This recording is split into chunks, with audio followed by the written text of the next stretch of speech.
Krishna Krishna Krishna Hare Hare Hare Ram Ram Ram Hare Hare Hare Krishna Krishna Krishna Hare Hare Hare Ram Ram Ram Hare Hare Hare Krishna Krishna Krishna Hare Hare Hare Ram Ram Ram Hare Hare.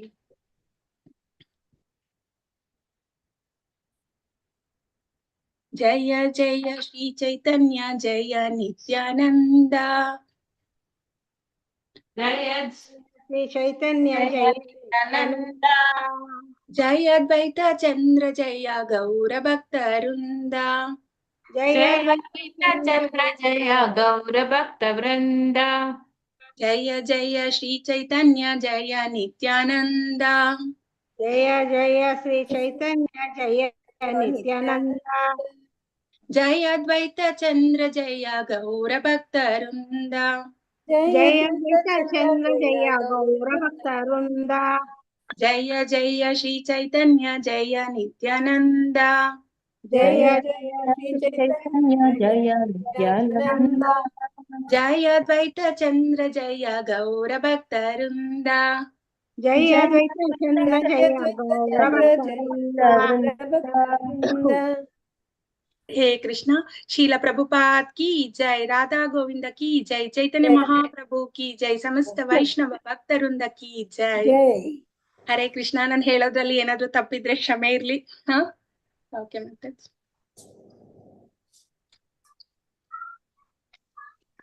Mataji screen share Mataji ಮಾಡ್ತಾ ಇದ್ದೇನೆ. ಬಂತ ನೋಡಿ? ಬಂದಿಲ್ಲ ಮಾತಾಜಿ. ಬಂತು ಮಾತಾಜಿ. 90 ಅಲ್ಲ ಚೈತನ್ಯ.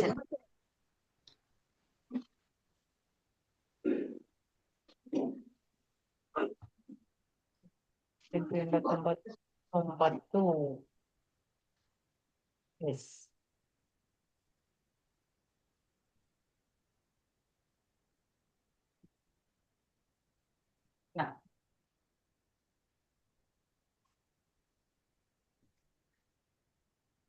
अचिंत्य ऐश्वर्य यही जानी हा हमारा यही ಗೀತಾರ ಹರ್ತ ಕೈಲ ಪರಚಾರ.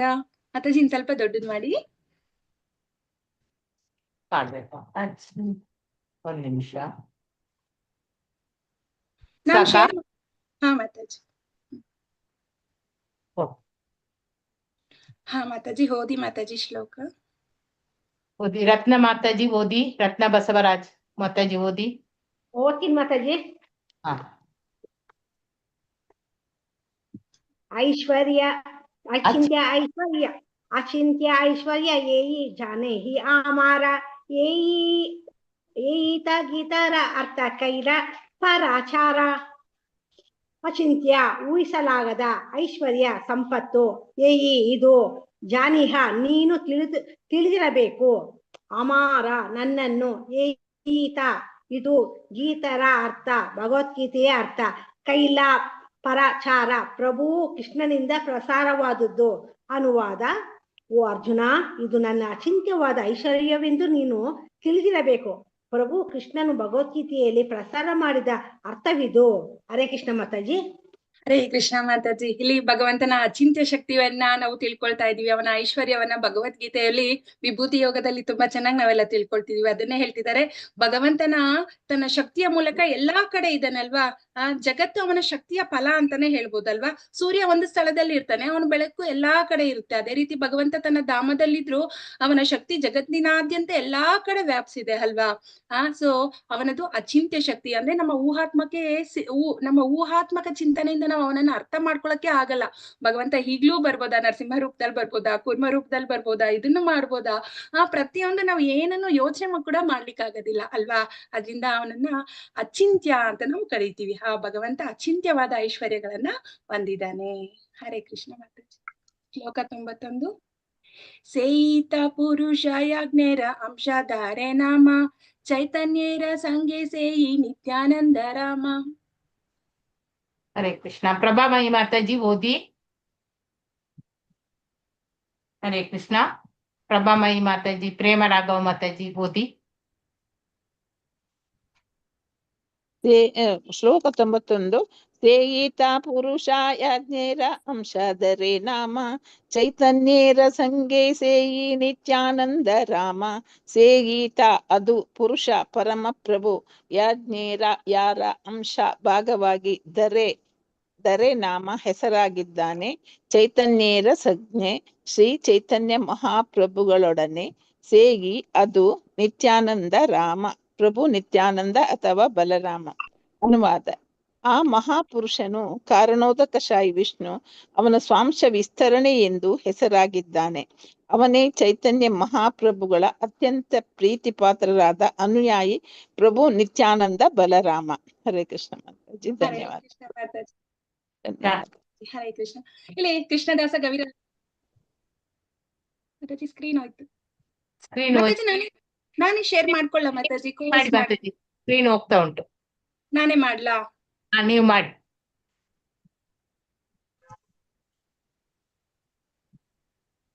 Stop share.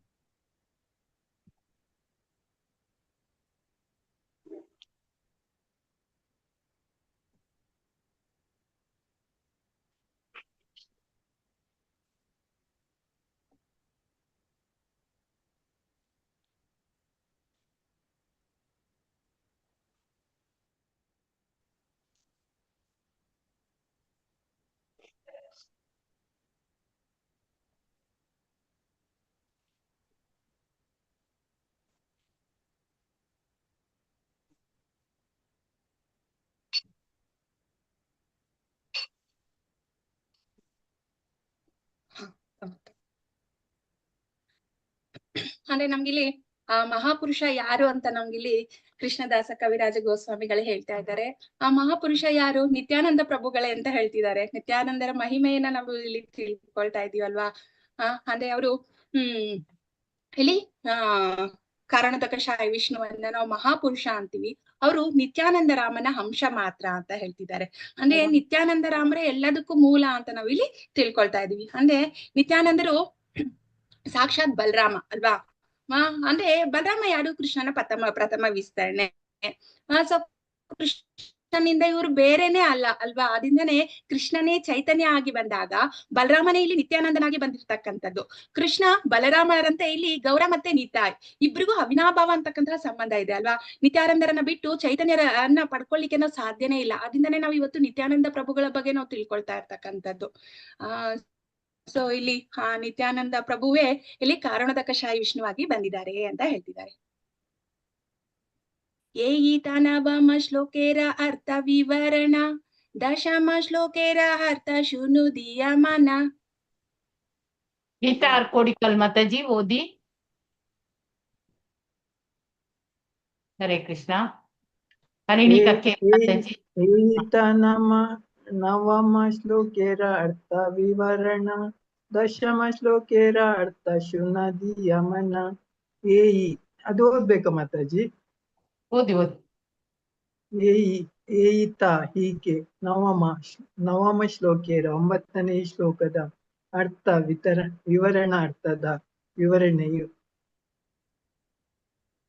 ದಶಮ ಶ್ಲೋಕೇರ 10ನೇ ಶ್ಲೋಕದ ಅರ್ಥವು ಶುನ ಕೇಳಿ ದಿಯ ಮನಸ್ಸು ಕೊಟ್ಟು. ಅನುವಾದ: ಹೀಗೆ ನಾನು 9ನೇ ಶ್ಲೋಕವನ್ನು ವಿವರಿಸಿದ್ದೇನೆ, ಈಗ 10ನೇ ಶ್ಲೋಕವನ್ನು ವಿವರಿಸುತ್ತೇನೆ, ದಯವಿಟ್ಟು ಮನಸ್ಸು ಕೊಟ್ಟು ಕೇಳಿ. ಹರೇ ಕೃಷ್ಣ. ಹರೇ ಕೃಷ್ಣ ಮಾತಾಜಿ. ನಾವಿಲ್ಲಿ ತನಕ 9 ಶ್ಲೋಕಗಳ ಅರ್ಥವನ್ನ ತಿಳ್ಕೊಂಡಿದೀವಿ. ಸೊ 9 ಶ್ಲೋಕಗಳನ್ನ ಹೇಳಿದೀನಿ. ಈಗ 10ನೇ ಶ್ಲೋಕವನ್ನ ನಾನು ಹೇಳ್ತೀನಿ. ಅದನ್ನ ಹೇಗ್ ಕೇಳ್ಬೇಕು ಅಂತಾನು ಹೇಳ್ತಿದ್ದಾರೆ ನೋಡಿ. ದಯವಿಟ್ಟು ಮನಸ್ಸು ಕೊಟ್ಟು ಕೇಳಿ. ಅಂದ್ರೆ ನಮ್ ಮನಸ್ಸು ಬೇರೆ ಕಡೆ ಹರಿತಾ ಇರತ್ತಲ್ವಾ. ನಾವ್ ಹೇಗಪ್ಪ ಕೇಳ್ಬೇಕಂದ್ರೆ ಪೂರ್ತಿ ಗಮನವನ್ನ ಕೊಟ್ಟು ಕೇಳ್ಬೇಕು. ಆದ್ರಿಂದ ಅವ್ರು ಹೇಳ್ತಿದ್ದಾರೆ ಅಲ್ವಾ. ನಿತ್ಯಾನಂದ ತತ್ವವನ್ನ ತಿಳ್ಕೊಳ್ದೆ ನಾವು ಮುಂದೆ ಹೋದ್ರೆ ಏನಾಗುತ್ತೆ? ಚೈತನ್ಯರ ತತ್ವ ನಮ್ಗೆ ಅರ್ಥನೇ ಆಗೋದಿಲ್ಲ ಅಲ್ವಾ. ಅಂದ್ರೆ ಇಲ್ಲಿ ಗೌರ ಮತ್ತೆ ನಿತಾ ಇಬ್ರು ಒಂದೇ ನಾಣ್ಯದ 2 ಮುಖಗಳು ಇದ್ದಂತೆ ಅಲ್ವಾ. ಈಗ ನಮ್ಗೆ 10ನೇ ಶ್ಲೋಕದಲ್ಲಿ ಅವರು ಅದರ ಅರ್ಥವನ್ನ ಹೇಳ್ತಾರೆ. ಅದನ್ನ ಮನಸ್ಸು ಕೊಟ್ಟು ಆಲಿಸಿ ಅಂತ ಇಲ್ಲಿ ಹೇಳ್ತಿದ್ದಾರೆ.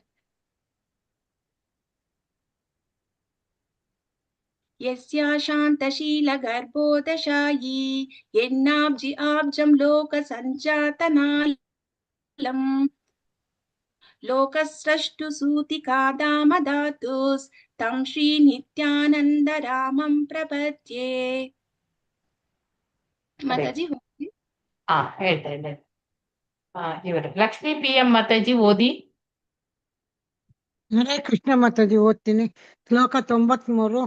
ಯಸ್ಯಾಂಶ ಶ್ರೀಲ ಗರ್ಭೋದಶಾಯಿ ಎನ್ನಾಭ್ಯ ಅಬ್ಜಂ ಲೋಕ ಸಂಜಾತನಾಲಂ ಲೋಕ ಸೃಷ್ಟು ಸೂತಿಕಾದಾಮಧಾತು ತಂ ಶ್ರೀ ನಿತ್ಯಾನಂದ ರಾಮಂ ಪ್ರಪದ್ಯೆ.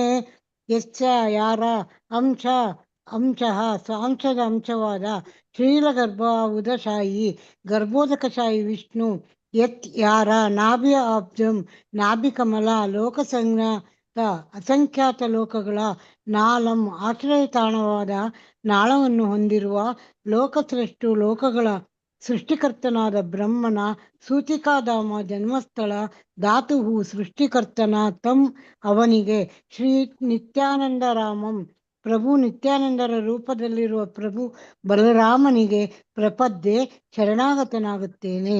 ಅನುವಾದ: ಶ್ರೀ ನಿತ್ಯಾನಂದ ರಾಮನ ಪಾದಗಳಿಗೆ ನನ್ನ ಸಾಷ್ಟಾಂಗ ನಮಸ್ಕಾರಗಳನ್ನು ಸಲ್ಲಿಸುತ್ತೇನೆ. ಅವನ ಅಂಶದ ಸ್ಕ್ರೀನ್ ಹೋಯ್ತು ಮಾತಾಜಿ, ಸ್ವಲ್ಪ ಇಲ್ಲ ಇದೆ ನೋಡಿ ಮಾತಾಜಿ. ಇಲ್ಲ ಮಾತಾಜಿ, ಇವಾಗ ಮತ್ತೆ ಬಂತು. ಅವನ ಅಂಶದ ಅಂಶವು ಗರ್ಭೋದಕಶಾಹಿ ವಿಷ್ಣು. ಅವನ ನಾಭಿಯಿಂದ ಮೂಡಿ ಬಂದ ಕಮಲವೇ ಬ್ರಹ್ಮಾಂಡದ ಸೃಷ್ಟಿಕರ್ತನಾದ ಬ್ರಹ್ಮನ ಜನ್ಮಸ್ಥಳ. ಆ ಕಮಲದ ನಾಳವು ಅಸಂಖ್ಯಾತ ಲೋಕಗಳ ಆಶ್ರಯ ತಾಣ. ಭಾವಾರ್ಥ: ಮಹಾಭಾರತದ ಶಾಂತಿ ಪರ್ವದಲ್ಲಿ ಪ್ರದ್ಯುಮ್ನನೇ ಅನಿರುದ್ಧ ಕೂಡ ಎಂದು ಹೇಳಲಾಗಿದೆ. ಅವನು ಬ್ರಹ್ಮನ ತಂದೆಯೂ ಹೌದು. ಹೀಗೆ ಗರ್ಭೋದಕಶಾಹಿ ವಿಷ್ಣು ಮತ್ತು ಕ್ಷೀರೋದಕಶಾಹಿ ವಿಷ್ಣು ಇವರಿಬ್ಬರೂ ಪ್ರದ್ಯುಮ್ನನ ಅನುರೂಪವಾದ ಸ್ವಾಂಶ ವಿಸ್ತರಣೆ. ಅವನೇ ಬ್ರಹ್ಮನ ಮೂಲ ವಿಗ್ರಹ. ಬ್ರಹ್ಮನು ಕಮಲ ಪುಷ್ಪದಲ್ಲಿ ಜನಿಸಿದವನು. ಬ್ರಹ್ಮಾಂಡದ ನಿರ್ವಹಣೆಗೆ ಬ್ರಹ್ಮನಿಗೆ ನಿರ್ದೇಶ ಕೊಡುವವನು ಪ್ರದ್ಯುಮ್ನ. ಬ್ರಹ್ಮನ ಜನ್ಮ ವೃತ್ತಾಂತವನ್ನು ಕುರಿತ ಸಂಪೂರ್ಣ ವರ್ಣನೆಯನ್ನು ಶ್ರೀಮದ್ ಭಾಗವತದಲ್ಲಿ 3.8.15-16 ಕೊಟ್ಟಿದೆ. ಮೂವರು ಪುರುಷರ ಲಕ್ಷಣಗಳನ್ನು ವರ್ಣಿಸುತ್ತಾ ಲಘು ಭಾಗವತಾಮೃತವು ಹೀಗೆ ಹೇಳುತ್ತದೆ. ಗರ್ಭೋದಕಶಾಹಿ ವಿಷ್ಣುವಿನದು ಚತುರ್ಭುಜ ಆಕಾರ. ಅವನೇ ಬ್ರಹ್ಮಾಂಡದ ಕುಳಿಯನ್ನು ಪ್ರವೇಶಿಸಿ ಕ್ಷೀರ ಸಮುದ್ರದಲ್ಲಿ ಪವಡಿಸಿದಾಗ ಕ್ಷೀರೋದಕಶಾಹಿ ವಿಷ್ಣು ಎಂದು ಹೆಸರಾಗುತ್ತಾನೆ. ಅವನು ದೇವತೆಗಳು ಸೇರಿದಂತ ಎಲ್ಲ ಜೀವಿಗಳಿಗೆ ಪರಮಾತ್ಮ. ಮೂರನೆಯ ಪುರುಷ ಅವತಾರವಾದ ಕ್ಷೀರೋದಕಶಾಹಿ ವಿಷ್ಣುವು ಪ್ರತಿಯೊಬ್ಬರ ಹೃದಯದಲ್ಲಿಯೂ ಪರಮಾತ್ಮನಾಗಿ ನೆಲೆಸಿರುತ್ತಾನೆ ಎಂದು ಸಾತ್ವಸ್ತ ತಂತ್ರದಲ್ಲಿ ಹೇಳಲಾಗಿದೆ. ಗರ್ಭೋದಕಶಾಹಿ ವಿಷ್ಣುವು ಲೀಲಾ ವಿಹಾರಕ್ಕಾಗಿ ತೆಳೆದ ವಿಸ್ತರಣೆಯೇ ಅವನು. ಧನ್ಯವಾದಗಳು ಮಾತಾಜಿ. ಹರೇ ಕೃಷ್ಣ. ಹರೇ ಕೃಷ್ಣ ಮಾತಾಜಿ. ಅಂದ್ರೆ ಇಲ್ಲಿ ನಿತ್ಯಾನಂದ ರಾಮರ ಪಾದಗಳಿಗೆ ನಮಸ್ಕಾರ ಅಂತ ಹೇಳ್ತಿದ್ದಾರೆ. ನಿತ್ಯಾನಂದ ನಂತರ ಅವರಿಂದ ಯಾರು ಬಂದ್ರು? ಗರ್ಭೋದಕಶಾಹಿ ವಿಷ್ಣು ಬಂದ್ರು ಅಲ್ವಾ? ಕಾರಣೋದಕಶಾಹಿ ವಿಷ್ಣು ಬಂದು ಆ ಕಾರಣೋದಕಶಾಹಿ ವಿಷ್ಣುವಿಂದ ಇಲ್ಲಿ ಗರ್ಭೋದಕಶಾಹಿ ವಿಷ್ಣು ಬಂದು ಆ ಗರ್ಭೋದಕಶಾಹಿ ವಿಷ್ಣುವಿನ ನಾಭಿಯಲ್ಲಿ ಕಮಲದ ದಂಟು ಬರುತ್ತೆ ಅಲ್ವಾ? ಆ ಕಮಲದ ಹೂ ಬೆಳೆಯುತ್ತೆ. ಅಲ್ಲಿ ಯಾರು ಬರ್ತಾರೆ? ಬ್ರಹ್ಮನ ಜನನ ಅನ್ನೋದಾಗುತ್ತೆ. ಕಮಲದ ದಂಡಿರುತ್ತಲ್ವಾ, ಅದರಲ್ಲಿ 14 ಲೋಕಗಳು ಸಹ ಇದೆ ಅಂತ ಇಲ್ಲಿ ಹೇಳ್ತಿದ್ದಾರೆ. ಅಂದ್ರೆ ಇಲ್ಲಿ ಮೂಲ ಯಾರು? ನಮ್ಗೆ ಗರ್ಭೋದಕಶಾಹಿ ವಿಷ್ಣುವಿಗೆ, ಬ್ರಹ್ಮನಿಗೆ ಎಲ್ಲ ಮೂಲವನ್ನ ನೋಡ್ತಾ ಹೋದಲ್ಲಿ ನಿತ್ಯಾನಂದ ರಾಮರು ಅಂತ ಇಲ್ಲಿ ಹೇಳ್ತಿದ್ದಾರೆ. ಪ್ರಭುಪಾದರಿಗೆ ಜಯವಾಗಲಿ. ಇಲ್ಲಿ ನಮ್ಗೆ ಮಹಾಭಾರತದ ಶಾಂತಿ ಪರ್ವದಲ್ಲಿ ಏನ್ ಹೇಳ್ತಿದ್ದಾರೆ ಅಂತ ಹೇಳ್ತಿದ್ದಾರೆ ಅಂದ್ರೆ ಪ್ರದ್ಯುಮ್ನನೇ ಎಲ್ಲದರ ಮೂಲ ಅಂತ ಹೇಳ್ತಿದ್ದಾರೆ. ಅಂದ್ರೆ ನಮ್ಗೆ ಗೊತ್ತು 4 ವಿಸ್ತರಣೆಗಳು. ಸೊ ಅದ್ರಲ್ಲಿ ಪ್ರದ್ಯುಮ್ನ ಎಲ್ಲದರ ಮೂಲ ಅಂತ ಅಂದ್ರೆ ಮಹಾಭಾರತದಲ್ಲಿ ಇದನ್ನ ಹೇಳ್ತಿದ್ದಾರೆ. ಅಂದ್ರೆ ಪ್ರದ್ಯುಮ್ನ ಅನಿರುದ್ಧ ಅವರು ಗರ್ಭೋದಕಶಾಹಿ ವಿಷ್ಣು ಆಗಿ ಬರ್ತಾರಂತೆ. ಅಂದ್ರೆ ಇಬ್ರು ಒಂದೇ ಅಂತಾನೆ ಹೇಳ್ತಾರೆ ಅಲ್ವಾ? ಕ್ಷೀರೋದಕಶಾಹಿ ವಿಷ್ಣು ಇಬ್ಬರು ಪ್ರದ್ಯುಮ್ನನ ವಿಸ್ತರಣೆಗಳೇ ಅಂತ. ಗರ್ಭೋದಕಶಾಹಿ ವಿಷ್ಣು, ಕ್ಷೀರೋದಕಶಾಹಿ ಇಬ್ರು ಪ್ರದ್ಯುಮ್ನನ ವಿಸ್ತರಣೆ. ಇವರಿಂದ ಬ್ರಹ್ಮ ಹುಟ್ಟೋದು ಕಮಲದಿಂದ ಅಂತ ಹೇಳ್ತಿದ್ದಾರೆ. ನಂತರ ಇಲ್ಲಿ ಬ್ರಹ್ಮನು ಸೃಷ್ಟಿ ಮಾಡ್ತಾನೆ ನಿಜ, ಆದ್ರೆ ಏನ್ ಮಾಡ್ಬೇಕು ಹೇಗ್ ಮಾಡ್ಬೇಕು ಅಂತ ಅವನ್ಗೆ ಯಾರ್ ಗೈಡ್ ಮಾಡ್ತಾರೆ ಅಂದ್ರೆ ಪ್ರದ್ಯುಮ್ನ. ಅದನ್ನ ಭಾಗವತದಲ್ಲಿ ನಮ್ಗೆ 3ನೇ ಸ್ಕಂದದಲ್ಲಿ ನಮ್ಗೆ ತಿಳಿಸ್ಕೊಡ್ತಾರೆ. ಇನ್ನ ಲಘು ಭಾಗವತಾಮೃತದಲ್ಲೂ ನಮ್ಗೆ ಹೇಳುತ್ತೆ ಗರ್ಭೋದಕ ಶಾಯಿ ವಿಷ್ಣು ಹೇಗಿದ್ದಾನೆ ಅಂತ. ಅವನು ಚತುರ್ಭುಜ ಅಂದ್ರೆ 4 ಕೈಗಳಿದೆ ಅವನಿಗೆ ಅಲ್ವಾ. ಅವನು ಹೇಗಿದ್ದಾನೆ, ಅವನು ಕ್ಷೀರೋದಕ ಸಾಗರದಲ್ಲಿ ಮಲಗಿದ್ದಾನೆ ನೋಡಿ. ಈ ಗರ್ಭೋದಕ ಶಾಯಿ ವಿಷ್ಣುವಿನ ವಿಸ್ತರಣೆ ಕ್ಷೀರೋದಕ ಶಾಯಿ ಅವನು ಯಾವಾಗ ಕ್ಷೀರ ಸಾಗರದಲ್ಲಿ ಮಲಗ್ತಾನೆ, ಸೊ ಅವಾಗ ಅವನನ್ನ ನಾವು ಕ್ಷೀರೋದಕ ಶಾಯಿ ವಿಷ್ಣು ಅಂತ ಹೇಳ್ತಾನೆ. ಸೊ ಇವನು ಎಲ್ಲಾ ಜೀವಿಗಳು ಮತ್ತೆ ಎಲ್ಲಾ ದೇವತೆಗಳ ಹೃದಯದಲ್ಲಿ ಪರಮಾತ್ಮನಾಗಿ ಇವನು ಕೂತಿದ್ದಾನೆ ಅಂತ ಹೇಳ್ತಿದ್ದಾರೆ. ಅಂದ್ರೆ ಇಲ್ಲಿ ಸಾತ್ವತ ತಂತ್ರ ಅಂದ್ರೆ ಇಲ್ಲಿ ನಮ್ಗೆ 3ನೇ ಪುರುಷ ಕ್ಷೀರೋದಕ ಶಾಯಿ ವಿಷ್ಣು ಅಲ್ವಾ. ನಮ್ಮ ಎಲ್ಲರ ಹೃದಯದಲ್ಲಿ ಪರಮಾತ್ಮನಾಗಿ ಅವನಿದ್ದಾನೆ. ಅಂದ್ರೆ ನಿಮ್ಮಲ್ಲಿ ನನ್ನಲ್ಲಿ ಎಲ್ಲರ ಹೃದಯದಲ್ಲಿ ಭಗವಂತ ಇದ್ದಾನೆ. ಸೊ ಅವನು ಯಾರ ವಿಸ್ತರಣೆ, ಗರ್ಭೋದಕ ಶಾಯಿನ ವಿಸ್ತರಣೆ. ಆ ಗರ್ಭೋದಕ ಶಾಯಿ ಯಾರು, ನಿತ್ಯಾನಂದ ಪ್ರಭುಗಳ ಅಂಶ ಅಂತ. ಅಂದ್ರೆ ಮೊದಲು ನಿತ್ಯಾನಂದ ರಾಮರು, ಅವರಿಂದ ಮಹಾವಿಷ್ಣು ಬರ್ತಾರೆ, ಗರ್ಭೋದಕ ಶಾಯಿ ವಿಷ್ಣು ಬರ್ತಾರೆ, ನಂತರ ಹೊಕ್ಕಳಲ್ಲಿ ಕಮಲ ಬರುತ್ತೆ, ಅಲ್ಲಿಂದ ಬ್ರಹ್ಮ ಬರ್ತಾರೆ. ಹೀಗೆ ಸೃಷ್ಟಿಯ ಕ್ರಿಯೆಯನ್ನ ನಮ್ಗಿಲ್ಲಿ ಹೇಳ್ತಾ ಇದ್ದಾರೆ. ಶ್ಲೋಕ 94. ಸೇಯಿತ ಪುರುಷ ಮಾತಾಜಿ ಹರೇ ಕೃಷ್ಣ. ಹರೇ ಕೃಷ್ಣ. ಹಿಂದಿನ ಶ್ಲೋಕದಲ್ಲಿ ಸ್ವಲ್ಪ ಇದಿದೆ, ಅಂದ್ರೆ ಅಲ್ಲಿ ಸಂಕರ್ಷಣನಿಂದ ಎಲ್ಲ 3 ಪುರುಷರು ಬರ್ತಾರೆ ಅಲ್ವಾ. ಸೊ ಅಲ್ಲಿ ಏನಂತ ಕೊಟ್ಟಿದ್ದಾರೆ ಅಂದ್ರೆ ಅಂದ್ರೆ ಸ್ವಲ್ಪ ಇದರಲ್ಲಿ ವ್ಯತ್ಯಾಸ ಇರುತ್ತೆ. ಅಂದ್ರೆ ಭಾಗವತದಲ್ಲಿ ಸಂಕರ್ಷಣನಿಂದ ಬರ್ತಾರೆ ಅಂತ ಪುರುಷರು, ಕಾರಣದಕ್ಷ ವಿಷ್ಣು, ಅಲ್ಲಿಂದ ಗರ್ಭೋದಕ್ಷ ವಿಷ್ಣು, ಅಲ್ಲಿಂದ ಕ್ಷೀರೋದಕ್ಷ ವಿಷ್ಣು. ಆದ್ರೆ ಇಲ್ಲಿ ಪ್ರದ್ಯುಮ್ನ ಅನಿರುದ್ಧ ಅಂತ ಹೇಳ್ತಾ ಇದ್ದಾರೆ. ಸ್ವಲ್ಪ ಇದು ವ್ಯತ್ಯಾಸವಾಗಿ ನನಗೆ ಕಂಡಿತು ಮಾತಾಜಿ. ಹರೇ ಕೃಷ್ಣ. ಇದೇ ತರ ಭಾಗವತದಲ್ಲಿ ಮತ್ತೊಮ್ಮೆ ಕೂಡ ಸ್ವಲ್ಪ 3ನೇ ಸ್ಕಂದದಲ್ಲೂ ಅದೇ ತರ ಅನಿರುದ್ಧ ಅಂತ ಹೇಳ್ತಾ ಇದ್ದಾರೆ. ಸೊ ಹಾಗಾಗಿ ಒಂಥರ ಎಲ್ಲ ಕಡೆನೂ ಸ್ವಲ್ಪ ಕನ್ಫ್ಯೂಷನ್ ಇದೆ, ಒಂದ್ 2-3 ಕಡೆ ಕನ್ಫ್ಯೂಷನ್ ಇದೆ ಅಲ್ವಾ. ನಾನು ಇದೇ ಕ್ವಶನ್ ಪ್ರಭುಜಿಗೂ ಕೇಳಿದ್ದೆ ಅಲ್ವಾ. ಇದು ಅವರು 3ನೇ ಸ್ಕಂದದಲ್ಲಿ ಪಾಠ ಮಾಡುವಾಗ ಅಲ್ಲಿ ಅನಿರುದ್ಧ ಬಂದಿತ್ತು, ಆದ್ರೆ ಮೊದಲನೇ ಸ್ಕಂದದಲ್ಲಿ ಅದು ಸಂಕರ್ಷಣ ಅಂತ ಬರ್ತದೆ ಮಾತಾಜಿ. ಹೇಳುವಾಗ ಆ ಸಂಕರ್ಷಣದಿಂದ ಕಾರಣದಕ್ಷ ವಿಷ್ಣು ಬರ್ತಾನೆ. ಸೊ ಸಂಕರ್ಷಣ ಅಂದ್ರೆ ಬಲರಾಮನಿಂದ ಬಂದಿರ್ತಕ್ಕಂಥದ್ದು. ಸೊ ಹಾಗಾಗಿ ಇಲ್ಲಿ ಸ್ವಲ್ಪ ಇದಿದೆ, ಸಂವಾಟಲ್ಲ. ಈ ಅನಿರುದ್ಧ ಪ್ರದ್ಯುಮ್ನೇ ಅನಿರುದ್ಧ ಅಂತ ಹೇಳ್ತಾರೆ. ಅನಿರುದ್ಧರಿಂದ ಬರ್ತದೆ ಎಲ್ಲ ಈ ಗರ್ಭೋದಕ್ಷ ವಿಷ್ಣು, ಎಲ್ಲ ಕ್ಷೀರೋದಕ್ಷ ವಿಷ್ಣು ಅಂತ ಹೇಳ್ತಾರೆ. ಸೊ ಹಾಗಾಗಿ ಇಲ್ಲಿ ಸ್ವಲ್ಪ ವ್ಯತ್ಯಾಸ ಅಂತ ನಿಮ್ಗೆ ಕಾಣುತ್ತಾ ಹರೇ ಕೃಷ್ಣ? ಹೌದು ಮಾತಾಜಿ, ಕಾಣಿಸುತ್ತೆ ಮಾತಾಜಿ. ಅಂದ್ರೆ ಸೃಷ್ಟಿ ಬಗ್ಗೆ ಸ್ವಲ್ಪ ವ್ಯತ್ಯಾಸಗಳು ಒಂದೊಂದ್ ಕಡೆ ಕಾಣುತ್ತೆ ಅಂತ ನಾನು ಪ್ರವಚನದಲ್ಲಿ ಕೇಳಿದೆ ಮಾತಾಜಿ. ಇಲ್ಲ ಸೃಷ್ಟಿಗೆ ಮಹತ್ತತ್ವಗಳು ಒಂದ್ ಕಡೆ 24 ನೋಡ್ತೀವಿ, ಇನ್ನೊಂದ್ ಕಡೆ 16 ನೋಡ್ತೀವಿ. ಹಾಗೆ ಸ್ವಲ್ಪ ವ್ಯತ್ಯಾಸ ಅಂತಕ್ಕಂಥದ್ದು ಇರುತ್ತೆ. ಸೊ ಅದು ಮೂಲದಲ್ಲಿ ಒಟ್ಟಾರೆಯಾಗಿ ಎಲ್ಲವೂ ಭಗವಂತನ ಅಂಶಗಳು. ಹಾಗೆ ನೋಡಕ್ ಹೋದ್ರೆ ಎಲ್ಲರೂ ಕೂಡ ಕೃಷ್ಣನಿಂದ ಬಂದಿದ್ದು ಬಲರಾಮನಿಂದನೇ ವಾಸುದೇವ ಸಂಕರ್ಷಣ ಅನಿರುದ್ಧ ಪ್ರದ್ಯುಮ್ನ ಬರೋದು. ಅದರಲ್ಲಿ ಆ ಸಂಕರ್ಷಣನಿಂದ ಈ 3 ಪುರುಷರು ಬರ್ತಾರೆ ಅಂತ. ಸೊ ಇಲ್ಲಿ ಸಂಕರ್ಷಣ ಅಲ್ಲ, ಇಲ್ಲಿ ಅನಿರುದ್ಧ ಅಂತ ಕೊಟ್ಟಿದ್ದಾರೆ ಅಷ್ಟೇ ಮಾತಾಜಿ. ಹರೇ ಕೃಷ್ಣ. ಹೌದು ಮಾತಾಜಿ, ಅಷ್ಟೇ ಮೂಲವನ್ನ ಇಟ್ಕೊಂಡು ಇಲ್ಲಿ ಅವ್ರ ವರ್ಣನೆ ಕೇಳಿದಾಗ ಒಂಥರ ಹಾಗೆ ಕಂಡಿತು ನನಗೆ. ಹರೇ ಕೃಷ್ಣ ಮಾತಾಜಿ. ಹರೇ ಕೃಷ್ಣ. Thank you. ಶ್ಲೋಕ 94. ಸೇಯಿತ ಪುರುಷ ಅನಂತ ಬ್ರಹ್ಮಾಂಡ ಸೃಜಿಯ ಸಭಾಂಡೆ ಪ್ರವೇಶಿಲ ಬಹು ಮೂರ್ತಿ. ಇದೇನ್ ಹೇಳ್ಬೇಕು ಮಾತಾಜಿ? ಮೂರ್ತಿ ಮೂರ್ತಿ ಅನ್ಯ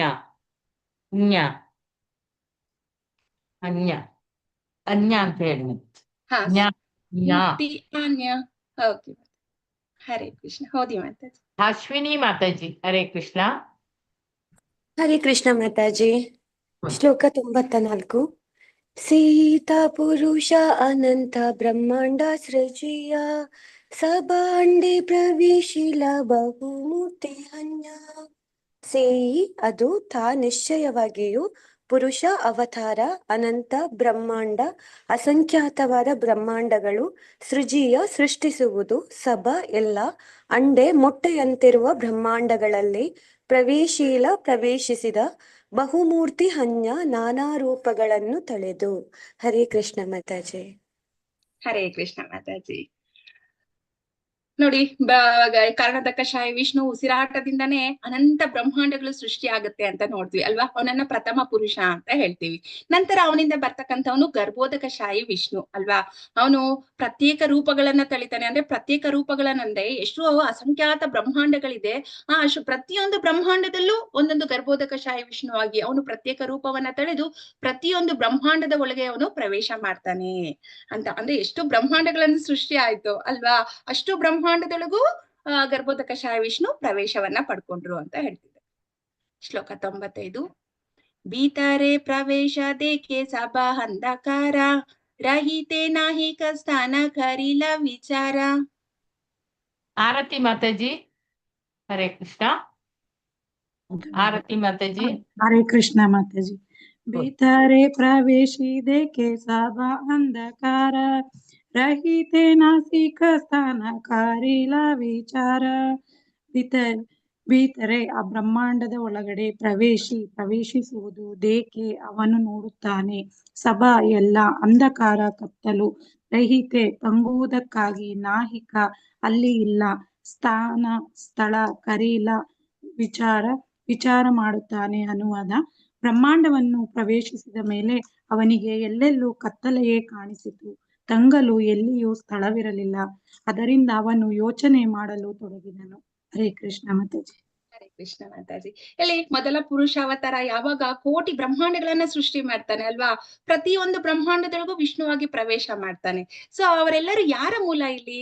ನಿತ್ಯಾನಂದ ರಾಮನ ಮೂಲ. ಅದನ್ನೇ ನಮ್ಗೆ ಇಲ್ಲಿ ಪಾಯಿಂಟ್ ಔಟ್ ಮಾಡಿ ಹೇಳೋದು, ಎಲ್ಲವೂ ನಿತ್ಯಾನಂದ ರಾಮನ ಮೂಲ ಅಂತ ಹೇಳ್ತಿದ್ದಾರೆ. ಸೊ ಅದರಿಂದ ಇಲ್ಲಿ ಮುಂದುವರಿಸ್ತಾ ಹೇಳ್ತಿದ್ದಾರೆ, ಹಾಗೆ ಬ್ರಹ್ಮಾಂಡದ ಒಳಗಡೆ ಪ್ರವೇಶ ಮಾಡ್ತಾರೆ. ಸೊ ಪ್ರವೇಶ ಮಾಡಿದಾಗ ಹೋಗಿ ನೋಡಿದ್ರೆ ಅಲ್ಲಿ ಏನಿದೆ?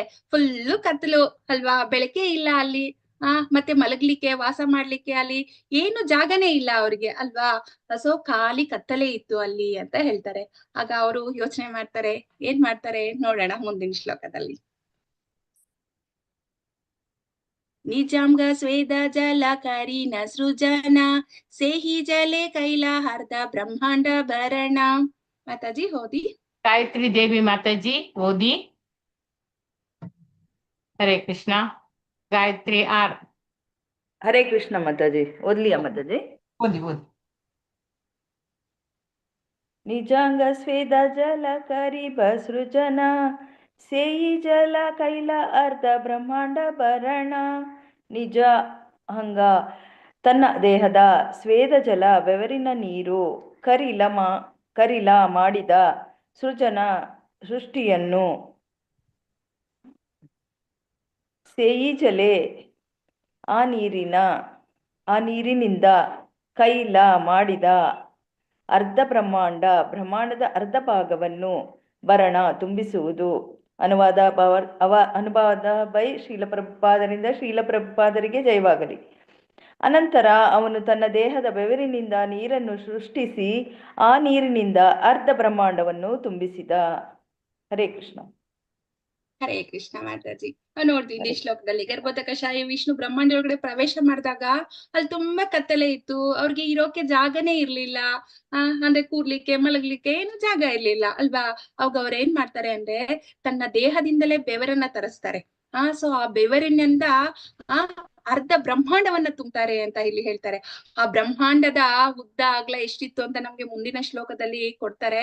ಸೊ ಅಂದ್ರೆ ನಾವು ಕೆಲಸ ಮಾಡಿ ಸುಸ್ತಾದ್ರೆ ನಮ್ಗೆ ಬೆವರು ಬರುತ್ತೆ. ಅದ್ರಲ್ಲಿ ಭಗವಂತನಿಗೆ ಸುಸ್ತಾಗಿ ಬೆವತಿಲ್ಲ, ಅವರ ಇಚ್ಛೆಯಿಂದ ಅವರು ಬೆವರನ್ನ ತರಿಸ್ತಾರೆ ಅಲ್ವಾ. ಅಂದ್ರೆ ನಮ್ಮ ಭೂಮಿ ಮೇಲೆ ಇರೋ ಎಲ್ಲಾ ಸಮುದ್ರವನ್ನು ಸೇರಿಸಿದ್ರು ಅದು ಒಂದು ಬ್ರಹ್ಮಾಂಡದ ಒಂದು ಮೂಲೆಗೆ ಸಮ ಆಗುತ್ತಂತೆ. ಆದ್ರೆ ಭಗವಂತನ ಬೆವರು ಅನ್ನೋದು ಅರ್ಧ ಬ್ರಹ್ಮಾಂಡವನ್ನ ತುಂಬುತ್ತೆ. ನೋಡಿ, ಬ್ರಹ್ಮಾಂಡದ ಒಂದು ಮೂಲೆಗೆ ಸಮ ಅಂದ್ರೆ ನಮ್ಮ ಎಲ್ಲಾ ಸಮುದ್ರಗಳ ನೀರು, ಭಗವಂತನ ಬೆವರು ಅರ್ಧ ಬ್ರಹ್ಮಾಂಡ ತುಂಬುತ್ತೆ ಅಂದ್ರೆ ನಾವು ಅವನ ಊಹಿಸ್ಬೋದು, ನಾವು ಅವನ ಶಕ್ತಿ ಎಷ್ಟಿರ್ಬೋದು ಅಂತ ಅಲ್ವಾ. ನೋಡೋಣ ಮುಂದೆ ಆ ಬ್ರಹ್ಮಾಂಡದ ಗಾತ್ರವನ್ನ ಹೇಳ್ತಾರೆ. ಶ್ಲೋಕ 97. ಬ್ರಹ್ಮಾಂಡ ಪ್ರಮಾಣ. ಮಾತಾಜಿ ಇದು ಓದಿ.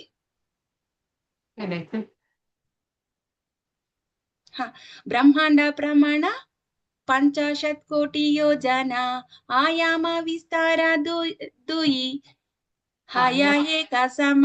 ಸರಿ ಆಯ್ತಾ? ಗೀತಾ ಎಂ ಮಾತಾಜಿ. ಓದ್ಲಾ ಮಾತಾಜಿ? ನಾನು ಗಾಯತ್ರಿ ಅಂತ. ಹರೇ ಕೃಷ್ಣ ಮಾತಾಜಿ. ಕೋಟಿ ಓದಿ ಮಾತಾಜಿ, ಗಾಯತ್ರಿ ಮಾತಾಜಿ ಓದಿ. ಆಯ ಏಕ ಸಮ ಬ್ರಹ್ಮಾಂಡ ಪ್ರಮಾಣ ಬ್ರಹ್ಮಾಂಡದ ಅಳತೆಯು ಪಾಯಿಷತ್ 50 ಕೋಟಿ 50 ಕೋಟಿ ಕೋಟಿ ಯೋಜನ 8 ಮೈಲಿ ಉದ್ದ ಆಯಾಮ 8 ಮೈಲಿ ಉದ್ದ ಆಯಾಮ ಉದ್ದ ವಿಸ್ತಾರ ಅಗಲ ದೂಯಿ ಅವೆರಡು ಆಯಾ ಆಗಿವೆ ಏಕಸಮ ಒಂದೇ ಆಗಿವೆ. ಬ್ರಹ್ಮಾಂಡದ ಅಳತೆಯು 50 ಕೋಟಿ ಯೋಜನೆಗಳು, ಅದರ ಉದ್ದಲಗಳು ಒಂದೇ ಆಗಿವೆ. ಹರೇ ಕೃಷ್ಣ ಮಾತಾಜಿ. ಹರೇ ಕೃಷ್ಣ ಮಾತಾಜಿ. ಇದು ನಾವಿರ್ತಕ್ಕಂತಹ ಬ್ರಹ್ಮಾಂಡದ ಉದ್ದ ಅಗಲವನ್ನ ಇಲ್ಲಿ ಹೇಳ್ತಿದ್ದಾರೆ. ನಾವು ಕೇಳಿದೀವಲ್ವಾ ಭಗವದ್ಗೀತೆಯಲ್ಲಿ ಎಷ್ಟೊಂದು ಬ್ರಹ್ಮಾಂಡಗಳಿದೆ.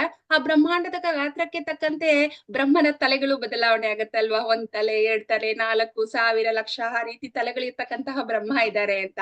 ಸೊ ಅದರಿಂದ ಎಲ್ಲಾ ಬ್ರಹ್ಮಾಂಡಗಳು ಇದೇ ಅಳತೆಯಲ್ಲಿ ಇರುತ್ತೆ ಅಂತಲ್ಲ. ನಮ್ಗೆ ಒಂದು ಎಕ್ಸಾಂಪಲ್ ಆಗಿ ಒಂದು ಬ್ರಹ್ಮಾಂಡವನ್ನ ನಮ್ಗೆ ಹೇಳ್ತಿದ್ದಾರೆ. ಅಂದ್ರೆ ಬ್ರಹ್ಮಾಂಡ ಅಂದ್ರೆ ಹೇಗಿರುತ್ತೆ ಅಂತ. ಅಂದ್ರೆ ಇಲ್ಲಿ ಗರ್ಭೋದಕಶಾಹಿ ವಿಷ್ಣು ಇಲ್ಲಿ ಅರ್ಧ ಬ್ರಹ್ಮಾಂಡವನ್ನ ನೀರಿನಿಂದ ತುಂಬ್ತಾನೆ. ಆ ಬ್ರಹ್ಮಾಂಡ ಎಷ್ಟು ದೊಡ್ಡದಾಗಿತ್ತು ಅಂದ್ರೆ 50 ಕೋಟಿ ಯೋಜನೆ ಇತ್ತಂತೆ. ಅಂದ್ರೆ 1 ಯೋಜನೆ ಅಂದ್ರೆ 8 ಮೈಲಿ ದೂರನಂತೆ. ಇನ್ನು 50 ಕೋಟಿ ಯೋಜನೆ ಅಂದ್ರೆ 50 ಕೋಟಿ ಇಂಟು 8 ಮೈಲಿ ಹಾಕೊಂಡ್ರೆ 400 ಕೋಟಿ ಮೈಲಿ ಬರುತ್ತೆ. ನೋಡಿ, ನಮ್ ಬ್ರಹ್ಮಾಂಡ 400 ಕೋಟಿ ಮೈಲಿ ಉದ್ದ ಇದೆ, ಅಗಲನೂ ಅಷ್ಟೇ ಪ್ರಮಾಣದಲ್ಲಿದೆ ಅಂತ ಹೇಳ್ತಿದ್ದಾರೆ. ನಾವು ಅದ್ರಲ್ಲಿ ಭೂಮಿ ತುಂಬಾ ದೊಡ್ಡದು ಅನ್ಕೊಂಡ್ಬಿಟ್ಟಿದೀವಲ್ವಾ. ಭೂಮಿಯಿಂದ ಚಂದ್ರನಿಗೆ ಎಷ್ಟು ದೂರ ಇದೆ ಗೊತ್ತಾ? 2.4 ಅಂದ್ರೆ 2.4 ಲಕ್ಷ ಮೈಲಿ ಮಾತ್ರ ಇದೆ. ಇನ್ನ ಸೂರ್ಯನಿಗೆ 9.3 ಕೋಟಿ ಮೈಲಿ ಮಾತ್ರ ಇದೆಯಂತೆ. ಆದ್ರೆ ಒಂದು ಬ್ರಹ್ಮಾಂಡ ಎಷ್ಟಿದೆ ಇಲ್ಲಿ? 400 ಕೋಟಿ ಮೈಲಿ ಇದೆಯಂತೆ. ಸೊ ಇಷ್ಟೇ ಆಗಲ್ಲ, ಇಷ್ಟೇ ಉದ್ದ ಎಲ್ಲ ಇದೆ. ಅದರಲ್ಲಿ ಸೂರ್ಯ, ಚಂದ್ರ, ನಕ್ಷತ್ರ, ಸ್ವರ್ಗ, ಪಾತಾಳ ಎಲ್ಲವೂ ಅಡಕ ಆಗಿದೆ ಅಂತ ಇಲ್ಲಿ ಹೇಳ್ತಿದ್ದಾರೆ. ಅಂದ್ರೆ ಇಂತಹ ಬ್ರಹ್ಮಾಂಡ ಒಂದಲ್ಲ, ಭಗವಂತ ಸೃಷ್ಟಿ ಮಾಡಿರ್ತಕ್ಕಂಥದ್ದು ಕೋಟಿ ಕೋಟಿ ಇದೆ ಅಲ್ವಾ. ಪ್ರತಿಯೊಂದು ಬ್ರಹ್ಮಾಂಡದಲ್ಲೂ ಒಬ್ಬೊಬ್ಬ ಗರ್ಭೋದಕಶಾಹಿ ವಿಷ್ಣು. ನಾವಿಲ್ಲಿ ಭಗವಂತನ ವಿಸ್ತರಣೆಯನ್ನ ಊಹೆ ಮಾಡ್ಲಿಕ್ಕೂ ಸಾಧ್ಯ ಆಗೋದಿಲ್ಲ ಅಲ್ವಾ. ಸೊ ಅದನ್ನೆಲ್ಲ ನೀರಿನಿಂದ ತುಂಬಿದ್ರು ಅಂತ ತಿಳ್ಕೊಂಡ್ವಿ. ಅಂದ್ರೆ ಅರ್ಧ ಭಾಗವನ್ನ ತುಂಬಿದ್ರು ಅಂದ್ರೆ ಅರ್ಧ ಅಂದ್ರೆ ಎಷ್ಟು ಬರುತ್ತೆ? 25 ಕೋಟಿ ಯೋಜನೆ ಅಂದ್ರೆ 200 ಕೋಟಿ ಮೈಲಿಯಷ್ಟು ನೀರನ್ನ ತುಂಬ್ತಾರಂತೆ. ಅಷ್ಟೇ ಉದ್ದ ಆಗಲ್ಲ. ಸೊ ಆ ಸಾಗರದಲ್ಲಿ ಗರ್ಭೋದಕಶಾಹಿ ವಿಷ್ಣು ಮಲಗ್ತಾರೆ. ಇನ್ನರ್ಧ ಭಾಗ ಖಾಲಿ ಇದೆ ಅಲ್ವಾ. ಆ ಖಾಲಿ ಭಾಗದಲ್ಲಿ 14 ಲೋಕಗಳೆಲ್ಲ ಬರುತ್ತೆ. ಅದನ್ನ ಮುಂದಿನ ಶ್ಲೋಕಗಳಲ್ಲಿ ತಿಳ್ಕೊಂಡ್ವಿ. ಶ್ಲೋಕ 98. ಜಲೆ ಬಾರಿ ಅರ್ಧ ತಾಂಝ ಕೈಲ ನಿಜ ವಾಸ ಹರ ಹರ್ದೆ ಕೈಲೆ 14 ಭುವನ ಪ್ರಕಾಶ. ಹರೇ ಕೃಷ್ಣ. ಹರೇ ಕೃಷ್ಣ ಮಾತಾಜಿ. ಶ್ಲೋಕ 98. ಜಲೆ ಬರಿ ಅರ್ಧ ತಾಹೆ ಕೈಲ ನಿಜ ವಾಸ ಆರ ಅರ್ಧೆ ಕೈಲ 14 ಭುವನ ಪ್ರಕಾಶ. ಜಲೆ ನೀರಿನಿಂದ ಭರಿ ತುಂಬಿಸಿ ಅರ್ಧ ಅರ್ಧ ತಾಹೆ ಅಲ್ಲಿ ಕೈಲ ಮಾಡಿದ ನಿಜವಾಸ ಸ್ವಂತ ನಿವಾಸ ಆರ ಇನ್ನೊಂದು ಅರ್ಧೆ ಅರ್ಧದಲ್ಲಿ ಕೈಲ ಮಾಡಿದ 14 ಭುವನ 14 ಲೋಕಗಳನ್ನು ಪ್ರಕಾಶ ಮೂಡಿಸಿದ. ಅನುವಾದ ಭಾವಾರ್ಥ ಶೀಲ ಪ್ರಭುಪಾದರಿಂದ. ಶೀಲ ಪ್ರಭುಪಾದರಿಗೆ ಜಯವಾಗಲಿ. ಬ್ರಹ್ಮಾಂಡದ ಅರ್ಧ ಭಾಗವನ್ನು ನೀರಿನಿಂದ ತುಂಬಿದ ಮೇಲೆ ಅದರಲ್ಲಿ ತನ್ನ ನಿವಾಸವನ್ನು ಮಾಡಿಕೊಂಡ ಉಳಿದ ಅರ್ಧದಲ್ಲಿ 14 ಲೋಕಗಳನ್ನು ಮೂಡಿಸಿದ. ಭಾವಾರ್ಥ: ಶ್ರೀಮದ್ ಭಾಗವತದ 2ನೇ ಸ್ಕಂದದ 5ನೇ ಅಧ್ಯಾಯದಲ್ಲಿ ಈ 14 ಲೋಕಗಳನ್ನು ನಮೂದಿಸಲಾಗಿದೆ. ಊರ್ಧ್ವ ಗ್ರಹ ವ್ಯೂಹಗಳು ಹೀಗಿವೆ: ಭೂ, ಭುವರ್, ಸ್ವರ್, ಮಹರ್, ಜನಸ್, ತಪಸ್, ಸತ್ಯ. 7 ಅದೋ ಗೃಹ ವ್ಯೂಹಗಳು ಹೀಗಿವೆ: 1 ತಲ, ಅತಲ, ವಿತಲ, ನಿತಲ, ತಲಾತಲ, ಮಹಾತಲ, ಸುತಲ. ಅದೋ ಲೋಕಗಳನ್ನೆಲ್ಲ ಸೇರಿಸಿ ಒಟ್ಟಾಗಿ ಪಾತಾಳ ಎಂದು ಕರೆಯುತ್ತಾರೆ. ಊರ್ಧ್ವ ಲೋಕಗಳಲ್ಲಿ ಭೂ, ಭುವರ್ ಮತ್ತು ಸ್ವರ್ ಲೋಕಗಳು ಸೇರಿ ಸ್ವರ್ಗಲೋಕವಾಗುತ್ತವೆ. ಉಳಿದವನ್ನು ಮರ್ತ್ಯ ಎಂದು ಕರೆಯುತ್ತಾರೆ. ಹೀಗೆ ಸಮಸ್ತ ಬ್ರಹ್ಮಾಂಡವು ತ್ರಿಲೋಕ ಎಂದು ಪ್ರಸಿದ್ಧವಾಗಿದೆ. ಹರೇ ಕೃಷ್ಣ ಮಾತಾಜಿ. ಧನ್ಯವಾದಗಳು. ಹರೇ ಕೃಷ್ಣ ಮಾತಾಜಿ. ಇಲ್ಲಿ ನಮ್ ಹಿಂದಿನ ಶ್ಲೋಕದಲ್ಲಿ ಏನ್ ತಿಳ್ಕೊಂಡ್ವಿ? ಬ್ರಹ್ಮಾಂಡವನ್ನ 50 ಕೋಟಿ ಯೋಜನೆ ಇದೆ. ಸೊ ಅದ್ರಲ್ಲಿ ಅರ್ಧವನ್ನ ನೀರಿನಿಂದ ತುಂಬಿದ್ರು. ಅಂದ್ರೆ ಭಗವಂತನ ಸ್ವೇದ, ಬೆವರಿನಿಂದ ಅದನ್ನೆಲ್ಲ ತುಂಬಿದ್ರು ಅಂತ. ಸೊ ಈಗ ಅದನ್ನೇ ಅವ್ರ ಮನೆಯನ್ನಾಗಿ ಮಾಡ್ಕೊಳ್ತಾರೆ. ಸೊ ಆ ಗರ್ಭೋದಕ ಸಾಗರದಲ್ಲಿ ಅವರು ಅನಂತ ಶೇಷನ ಮೇಲೆ ಮಲಗ್ಕೊಳ್ತಾರೆ. ಸೊ ಅದೇ ಅವನ ನಿವಾಸ ಆಯ್ತು. ನಂತರ ಏನಾಯ್ತು? ಅವನ ನಾಭಿಯಿಂದ ಒಂದು ಕಮಲದ ದಂಟು ಬೆಳೆಯುತ್ತೆ. ಸೊ ಅದ್ರ ಬಗ್ಗೆ ಎಲ್ಲ ನಮ್ಗೆ ಶ್ರೀಮದ್ ಭಾಗವತದ 2ನೇ ಸ್ಕಂದದ 5ನೇ ಅಧ್ಯಾಯದಲ್ಲಿ ನಮ್ಗೆ ಈ 14 ಲೋಕಗಳ ಬಗ್ಗೆ ಪೂರ್ತಿ ವಿವರಣೆಯನ್ನ ನಮ್ಗೆ ಅಲ್ಲಿ ಕೊಟ್ಟಿದ್ದಾರೆ. ಅಲ್ವಾ? ಆ 14 ಲೋಕಗಳು ಯಾವ್ಯಾವ್ದು ಅಂತ ಹೇಳ್ತಿದ್ದಾರೆ. ಆ ಕಮಲದ ದಂಟಿನಲ್ಲೇ ಈ 14 ಲೋಕಗಳು ಅಂತಕ್ಕಂಥದ್ದು ಇದೆ. ಅಂದ್ರೆ ಭೂಲೋಕ ಅಂದ್ರೆ ನಾವಿರ್ತಕ್ಕಂತಹ ಲೋಕ, ಭೂವರ್ಲೋಕ ಅಂದ್ರೆ ಭೂಮಿಯ ಮೇಲಿನ ಆಕಾಶ, ಸ್ವರ್ಗಲೋಕ ಅಂದ್ರೆ ಇಂದ್ರ ದೇವರು ಇರ್ತಕ್ಕಂಥದ್ದು, ಮಹರ್ಲೋಕ ಅಂದ್ರೆ ಋಷಿಗಳಿರ್ತಕ್ಕಂತಹ ಲೋಕ, ಜನಲೋಕ ಅಂದ್ರೆ ಬ್ರಹ್ಮನ ಮಕ್ಳು ಇರ್ತಕ್ಕಂತಹ ಲೋಕ, ತಪೋಲೋಕ ಅಂದ್ರೆ ತಪಸ್ವಿಗಳು ಇರ್ತಕ್ಕಂಥದ್ದು, ಸತ್ಯಲೋಕ ನಮ್ಗೆಲ್ಲ ಗೊತ್ತು ಟಾಪ್ ಮೋಸ್ಟ್ ಲೋಕ, ಬ್ರಹ್ಮದೇವರು ಇರ್ತಕ್ಕಂತಹ ಲೋಕ. ಇದನ್ನೆಲ್ಲ ನಾವು ಊರ್ಧ್ವ ಲೋಕಗಳು ಅಂತ ನಾವು ಹೇಳ್ತೀವಿ. ಇನ್ನು ಅಲ್ಲಿಂದ ಕೆಳಗಡೆಗೆ ಬಂದಾಗ ಭೂಮಿಯಿಂದ ಕೆಳಗಡೆಗೆ, ಈಗ ಭೂಮಿಯಿಂದ ಮೇಲ್ ನೋಡ್ವಿ, ಅಲ್ಲಿಂದ ಕೆಳಗಡೆಗೆ ಏನಿದೆ? ಅತಲ, ವಿತಲ, ಸುತಲ, ತಲಾತಲ, ಮಹಾತಲ, ರಸಾತಲ, ಪಾತಾಳ. ಇಲ್ಲೆಲ್ಲ ಯಾರಿದ್ದಾರೆ? ಹಸುರರು, ನಾಗರು ಎಲ್ಲ ವಾಸ ಮಾಡ್ತಾರೆ. ಆಮೇಲೆ ಇಲ್ಲಿ ಮತ್ತೊಂದು ಇನ್ನೊಂದು ಹೇಳ್ತಿದ್ದಾರೆ, ಭೂಭುವರ್ ಸ್ವರ್ಗಲೋಕ, ಮೂರನ್ನ ಸೇರಿಸಿ ಇಲ್ಲಿ ಸ್ವರ್ಗಲೋಕ ಅಂತ ಹೇಳ್ತಿದ್ದಾರೆ. ಅಂದ್ರೆ ಒಟ್ಟು ಎಲ್ಲಾ ಸೇರಿ ತ್ರಿಲೋಕ ಅಂತ ಕರೀತಾರೆ. 3 ಲೋಕ ಇದೆ. ಒಂದು ಸ್ವರ್ಗಲೋಕಗಳು ಅಂದ್ರೆ ಮೇಲಿನ ಲೋಕಗಳಿಗೆಲ್ಲ ಇಲ್ಲಿ ಸ್ವರ್ಗಲೋಕ ಅಂತ ಹೇಳ್ತಿದ್ದಾರೆ. ಮರ್ತ್ಯುಲೋಕ ಅಂದ್ರೆ ನಮ್ದು ಭೂಮಿ ಲೋಕ, ಭೂಮಿಗಿಂತ ಕೆಳಗಡೆ ಇರ್ತಕ್ಕಂಥದ್ದನ್ನ ಪಾತಾಳ ಲೋಕ ಅಂತ ಹೇಳ್ತಿದ್ದಾರೆ. ಅಂದ್ರೆ ಈ 14 ಲೋಕಗಳೇನು ಭಗವಂತನಿಗಾಗಿ ಸೃಷ್ಟಿ ಮಾಡ್ಕೊಳ್ಳಲ್ಲ, ನಮಗಾಗಿ ಸೃಷ್ಟಿಯನ್ನ ಮಾಡಿದಾರಲ್ವಾ. ನಾವು ಮೇಲೆ ಕೆಳಗಡೆ, ಮೇಲ್ ಫ್ಲೋರ್ಗೆ 14 ಫ್ಲೋರ್ ಮನೆ ಇದ್ರೆ ಮೇಲೆ ಕೆಳಗಡೆ ಓಡಾಡ್ದಂಗೆ ನಮ್ಮ ಕರ್ಮಕ್ಕೆ ಅನುಗುಣವಾಗಿ ನಾವ್ ಇಲ್ಲೇ ಓಡಾಡ್ಕೊಂಡಿದೀವಿ.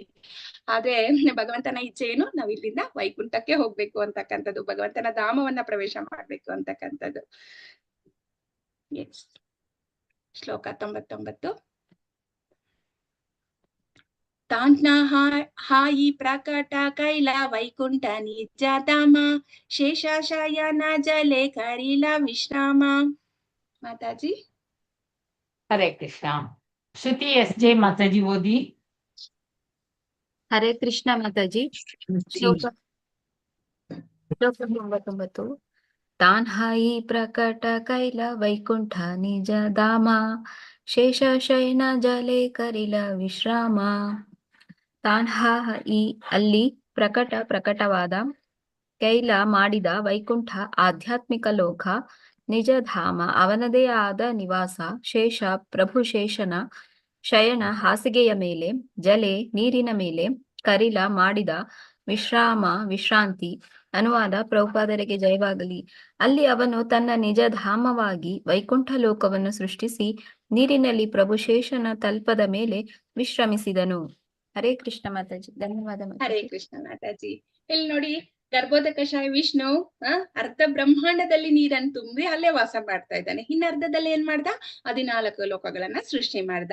ಆ ನೀರಲ್ಲೇ ಆತನ ಅಂದ್ರೆ ನಿಜಧಾಮವಾದ ವೈಕುಂಠವನ್ನ ಪ್ರಕಟ ಮಾಡಿದ್ದಾನೆ ಅಂತ ಹೇಳ್ತಿದ್ದಾರೆ. ಅಂದ್ರೆ ಈ ಭೌತಿಕ ಬ್ರಹ್ಮಾಂಡದ ಒಳಗಿದ್ರುನು ಗರ್ಭೋದಕ ನೀರಿನಲ್ಲಿದ್ರು ಆ ನೀರೇನ್ ಮಾಮೂಲಿ ನೀರಲ್ಲ ಅಂತ ಹೇಳ್ತಿದ್ದಾರೆ.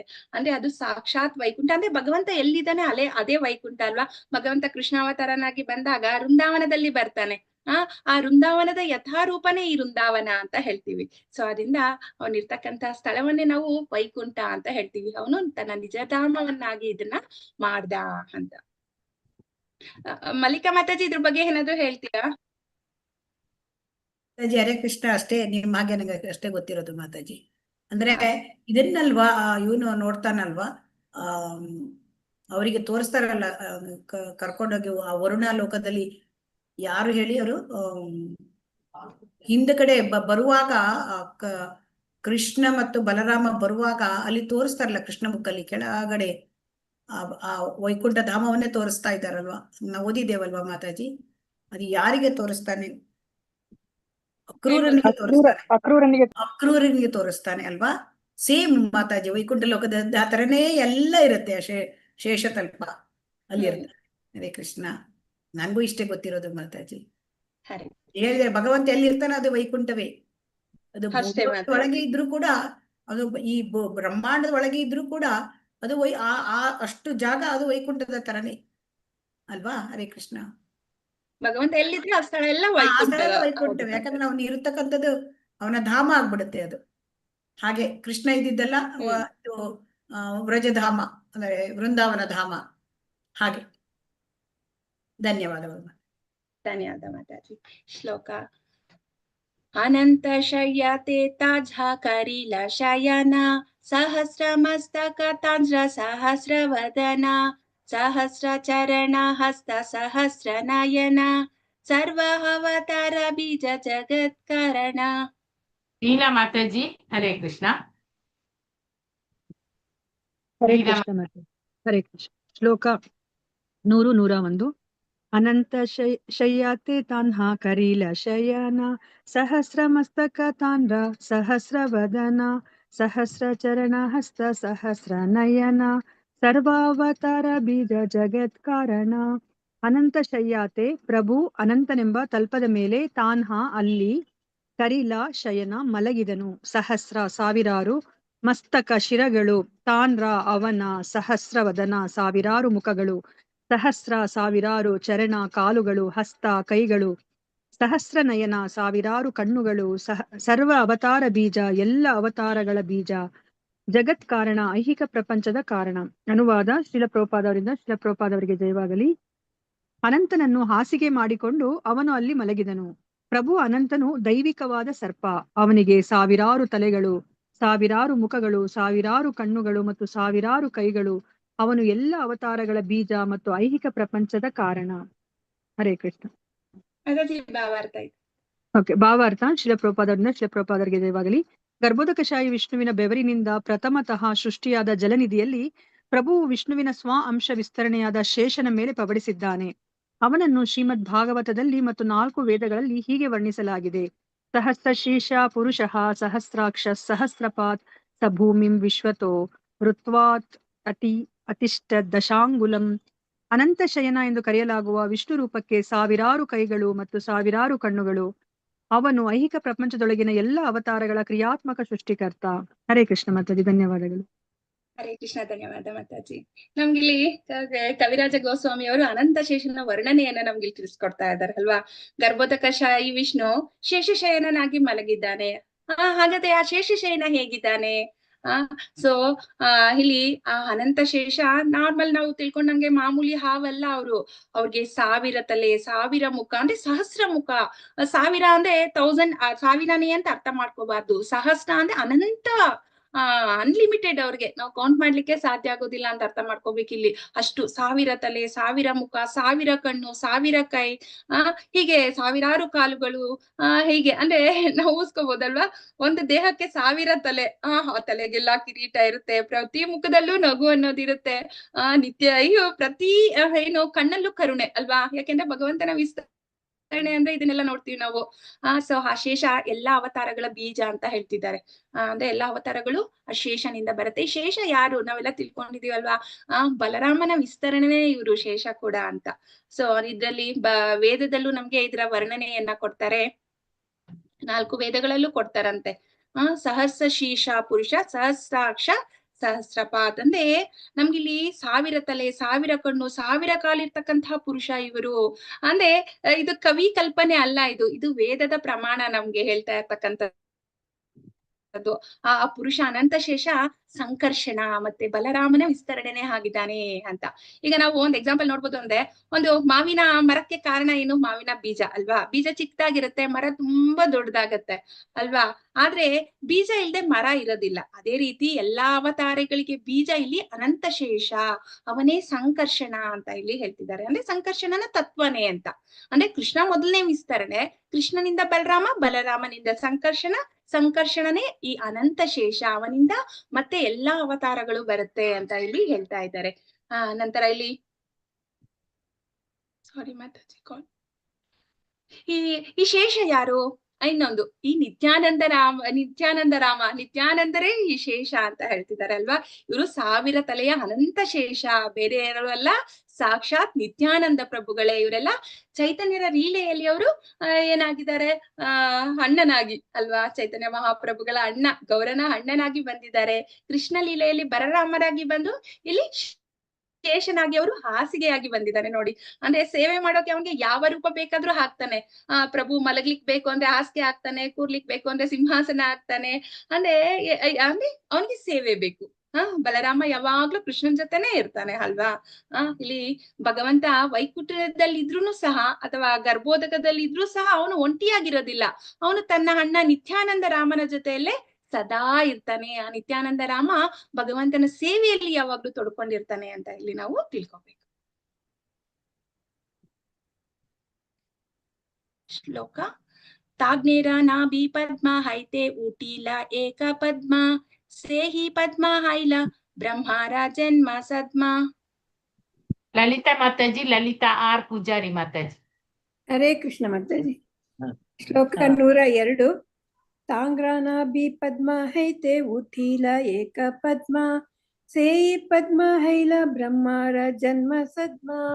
ತಾಂಗ್ರ ಅವನ, ನಾಭಿ ಪದ್ಮ ಹೊಕ್ಕಳೆಂಬ ಕಮಲ, ಹೈತೆ ಅದರಿಂದ ಉಠಿಲ ಬೆಳೆಯಿತು, ಏಕ ಒಂದು, ಪದ್ಮ ಕಮಲ ಪುಷ್ಪ, ಸೇಯಿ ಪದ್ಮೆ ಆ ಕಮಲದ ಮೇಲೆ, ಹೈಲ ಅಲ್ಲಿ ಇತ್ತು, ಬ್ರಹ್ಮಾರ ಪ್ರಭು ಬ್ರಹ್ಮನ, ಜನ್ಮ ಸದ್ಮ ಜನನ ಸ್ಥಳ. ಅನುವಾದ: ಅವನ ನಾಭಿ ಕಮಲದಿಂದ ಒಂದು ಕಮಲ ಪುಷ್ಪವು ಬೆಳೆಯಿತು, ಅದು ಪ್ರಭು ಬ್ರಹ್ಮನ ಜನ್ಮಸ್ಥಳವಾಯಿತು. ಹರೇ ಕೃಷ್ಣ ಮಾತಾಜಿ. ಹರೇ ಕೃಷ್ಣ ಮಾತಾಜಿ. ಹಿಂದಿನ ಶ್ಲೋಕದಲ್ಲಿ ಗರ್ಭೋದಕಶಾಹಿ ವಿಷ್ಣು ಅನಂತ ಶೇಷನ ಮೇಲೆ ಮಲಗಿದ್ದಾನೆ ಅಂತ ತಿಳ್ಕೊಂಡ್ವಿ. ಮುಂದೆ ಏನಾಗುತ್ತೆ ಇಲ್ಲಿ?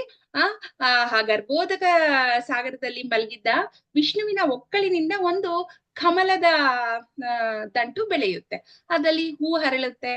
ಸೊ ಆ ಹೂವಿನಲ್ಲಿ ಬ್ರಹ್ಮನ ಜನನ ಅನ್ನೋದು ಆಗುತ್ತೆ ನೋಡಿ. ನಮ್ಮ ಹಾಗೆ ತಂದೆ ತಾಯಿಯಿಂದ ಹುಟ್ಟಿರ್ತಕ್ಕಂಥವರಲ್ಲ ಬ್ರಹ್ಮ ಅಲ್ವಾ. ಸೊ ವಿಷ್ಣುವೇ ಅವ್ರ ತಂದೆ ಆಗಿದ್ದಾನೆ. ಹೇಗೆ ಈಗ ತಾಯಿ ಹೊಟ್ಟೆಯಲ್ಲಿ ಮಗು ಹೇಗ್ ಬೆಳೆಯುತ್ತೆ? ಹೊಕ್ಕಳ ಬಳಿಯಿಂದ ತಾನೇ ಬೆಳೆಯುತ್ತೆ. ಆ ತಾಯಿ ತಿಂದ ಅನ್ನ ನೀರು ಎಲ್ಲ ಹೊಕ್ಕಳ ಬಳಿ ಮೂಲಕ ಮಗುವಿಗೆ ಹೋಗುತ್ತೆ. ಅದೇ ರೀತಿ ಇಲ್ಲಿ ಗರ್ಭೋದಕಶಾಹಿ ವಿಷ್ಣುವಿನ ಹೊಕ್ಕಳಿನಿಂದ ಕಮಲದ ಬಳಿ ಬರುತ್ತೆ, ಆ ಕಮಲದಿಂದ ಬ್ರಹ್ಮ ಹುಟ್ಟಾನೆ ಅಂತ ಹೇಳಿ ಹೇಳ್ತಿದ್ದಾನೆ. ಅಂದ್ರೆ ಇಲ್ಲಿ ಬ್ರಹ್ಮನಿಗೆ ಗೊಂದಲ ಅಲ್ವಾ. ಬ್ರಹ್ಮ ಹುಟ್ಟಿದ ತಕ್ಷಣ ನಾವು ಭಾಗವತಮಲ್ಲಿ ತಿಳ್ಕೊಂಡಿದೀವಿ, ಏನು ಕತ್ತಲೆ ಇರುತ್ತೆ, ಯಾರು ಇರೋದಿಲ್ಲ, ನಾನ್ ಯಾರು, ಎಲ್ಲಿಂದ ಬಂದೆ, ಏನ್ ಮಾಡ್ಬೇಕು, ಏನು ಗೊತ್ತಿರೋದಿಲ್ಲ ಅಲ್ವಾ. ಸೊ ನೋಡೋಣ ಮುಂದಿನ ಶ್ಲೋಕದಲ್ಲಿ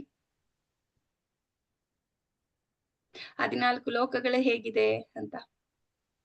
ಸೇಯಿ ಪದ್ಮ ನಾಲೆ ಹೈಲ ಚೌದ ಭುವನ ತೇಜೋ ಹೋ ಬ್ರಹ್ಮ ಆಜ್ಞಾ ಸೃಷ್ಟಿ ಕರಿಲ ಸೃಜನ. ಹರೇ ಕೃಷ್ಣ ಮಾತಾಜಿ. ಲಲಿತಾ ಆರ್ ಪೂಜಾರಿ ಮಾತಾಜಿ. ಹರೇ ಕೃಷ್ಣ ಮಾತಾಜಿ. ಸೇಯಿ ಪದ್ಮ ನಾಲೆ ಹೈಲ ಚೌದ ಭುವನ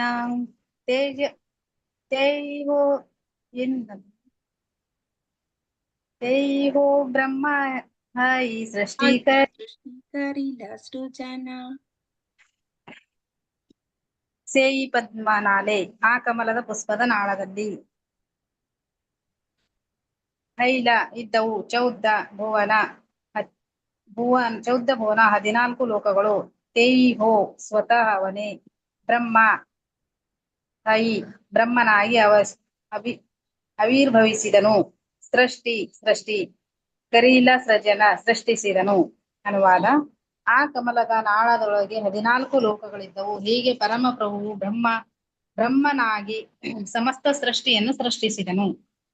ಹರೇ ಕೃಷ್ಣ ಮಾತಾಜಿ. ಹರೇ ಕೃಷ್ಣ ಮಾತಾಜಿ. ನಾವು ನೋಡಿದ್ವಿ ವಿಷ್ಣುವಿನ ಹೊಕ್ಕಳಿನಿಂದ ಕಮಲ ಅರಳಿತು ಅಂತ. ಆ ಕಮಲದಲ್ಲಿ ಬ್ರಹ್ಮ ಹುಟ್ಟಿದ್ರು. ಆ ಕಮಲದ ವಿಶೇಷ ಏನು? ಆ ಕಮಲದ ಹೂವಿನ ದಂಟು ಮಾಮೂಲಿ ದಂಟಲ್ಲ ಅಲ್ವಾ. ಸೊ ಅದ್ರ ದಂಟಲ್ಲಿ 14 ಲೋಕಗಳು ಇದೆ ಅಂತ ಹೇಳ್ತಿದ್ದಾರೆ ಅಲ್ವಾ.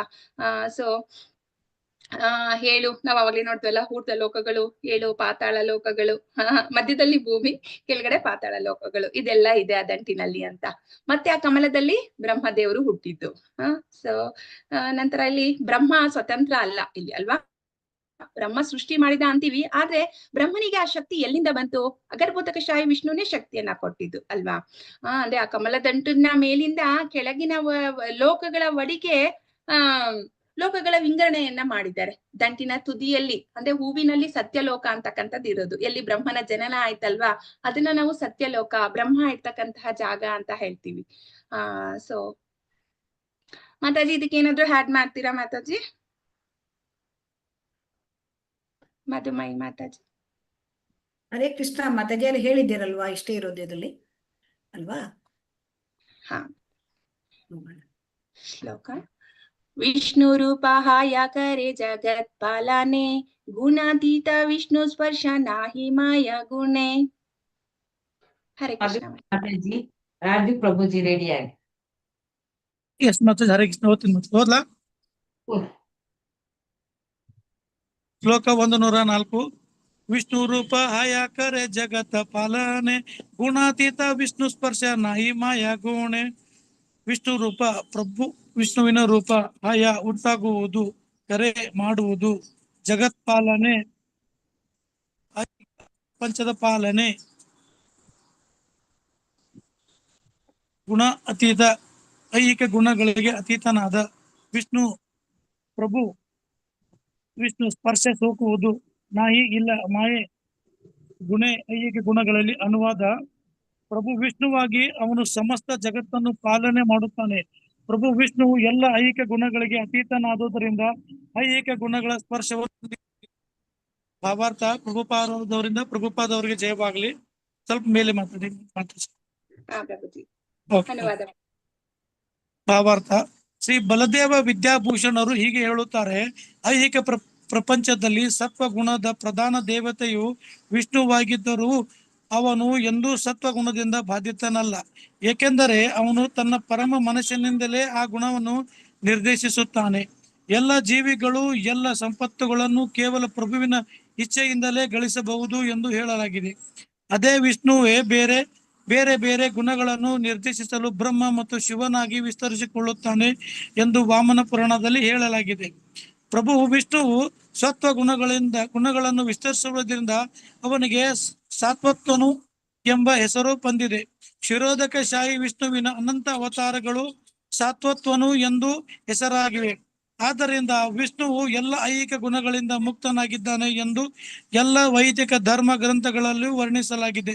ಶ್ರೀಮದ್ ಭಾಗವತದ 10ನೇ ಸ್ಕಂದದಲ್ಲಿ ಹೀಗೆ ಹೇಳಲಾಗಿದೆ: ಹರಿರ ಹಿ ನಿರ್ಗುಣ ಸಾಕ್ಷಾತ್ ಪುರುಷ ಪ್ರಕೃತಿ ಪರಃ ಸ ಉಪದ್ರಷ್ಟಾಂತು ಭಜನ ನಿರ್ಗುಣೋ ಭವೇತ್. ಸ್ವಲ್ಪ ಮೇಲೆ ಮಾಡಿ ಮಾತಾಜಿ. ಓಕೆ. ದೇವೋತ್ತಮ ಪರಮ ಪುರುಷನಾದ ಹರಿಯು ಸದಾ ಪ್ರಕೃತಿ ಗುಣಗಳಿಂದ ಅಕಳಂಕಿತನಾಗಿರುತ್ತಾನೆ, ಏಕೆಂದರೆ ಅವನು ಐಹಿಕ ಸೃಷ್ಟಿಗೆ ಅತೀತನಾದವನು. ಪ್ರಭು ಬ್ರಹ್ಮನೇ ಮೊದಲಾದ ಎಲ್ಲ ದೇವತೆಗಳಿಗೆ ಅವನು ಮೂಲ ಜ್ಞಾನ, ಅವನು ಸರ್ವ ಸಾಕ್ಷಿ. ಆದ್ದರಿಂದ ಪರಮ ಪ್ರಭು ವಿಷ್ಣುವನ್ನು ಆರಾಧಿಸುವವನು ಐಹಿಕ ಪ್ರಕೃತಿಯ ಕಾಲುಷ್ಯದಿಂದ ಮುಕ್ತನಾಗುತ್ತಾನೆ. ಭಾಗವತ 10ನೇ ಸ್ಕಂದ 88.5 10ನೇ ಸ್ಕಂದ 88ನೇ ಅಧ್ಯಾಯ 5ನೇ ಶ್ಲೋಕ. ವ್ಯಕ್ತಿಯು ವಿಷ್ಣುವನ್ನು ಆರಾಧಿಸುವ ಮೂಲಕ ಐಹಿಕ ಪ್ರಕೃತಿಯ ಕಾಲುಷ್ಯದಿಂದ ವಿಮುಕ್ತಿಯನ್ನು ಪಡೆಯಬಹುದು. ಆದ್ದರಿಂದ ಮೇಲೆ ವಿವರಿಸಿದಂತೆ ಅವನನ್ನು ಸತ್ವತತ್ವನು ಎಂದೇ ಕರೆಯಲಾಗಿದೆ. ಹರೇ ಕೃಷ್ಣ ಮತ್ತು ಹರೇ ಕೃಷ್ಣ. ದಂಡೋತ್ಪನ್ನ ಮಾತಾಜಿ. ಧನ್ಯವಾದಗಳು. ಹರೇ ಕೃಷ್ಣ. ಧನ್ಯವಾದಗಳು ಪ್ರಭುಜಿ.